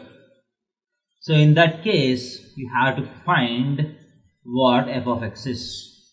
What should be the function such that f of x plus 2 times f of 1 by x will result in x square. So this is a very standard type of question which is called a linear functional equation. Linear functional equation. So how do we solve questions like this? F of x plus 2 times f of 1 by x is equal to x square. So what I do is, I'll substitute 1 by x in the place of x. I'll substitute 1 by x in the place of x. So f of 1 by x plus 2 times f of 1 by x is again x is equal to x. In the place of x, I'm substituting 1 by x. So this is 1 by x square. So now I want f of x. So from these two equations, I'll try to eliminate my f of 1 by x. So that is something like, I'll multiply this with 2. So if I multiply this with 2 and subtract one from the other, if I subtract the second equation from the first equation, you have f of x, 2f of 1 by x, 2f of 1 by x will get cancelled out. These two terms will get cancelled out. So f of x minus 4 times f of x, that is minus 3 times f of x, is equal to x square minus 2 by x square. And this implies f of x is equal to, if I send this minus 3 onto that side, 2 by x square minus x square by 3. That is equal to 2 minus x power 4 by 3x square. So f of x is given by this function. So if this functional equation is valid, for this to be satisfied, f of x has to be 2 minus x power 4 by 3x square. So a similar question to the previous question can be thought of as f of x plus 3 times f of 1 minus x is equal to x cube. In that case, you need to find what f of x is. So this is also an example of linear functional equation. So what we do is, I'll substitute 1 minus x in the place of x. That is f of 1 minus x plus 3 times f of 1 minus of 1 minus x is again x is equal to 1 minus x whole cube. So you have 1 minus x here, 1 minus x here. So I'll multiply the second equation with 3. And if you subtract one from the other, so 3 times f of 1 minus x, 3 times f of 1 minus x gets cancelled. We have f of x minus 9 times f of x, that is minus 8 times f of x is equal to x cube minus 3 times 1 minus x whole cube. And this implies f of x is equal to 3 times 1 minus x whole cube minus x cube by 8. So x cube minus 3 times 1 minus x cube by minus 8 becomes 3 times 1 minus x whole cube minus x cube by 8. So this will be the function for this functional equation to get satisfied. Thank you.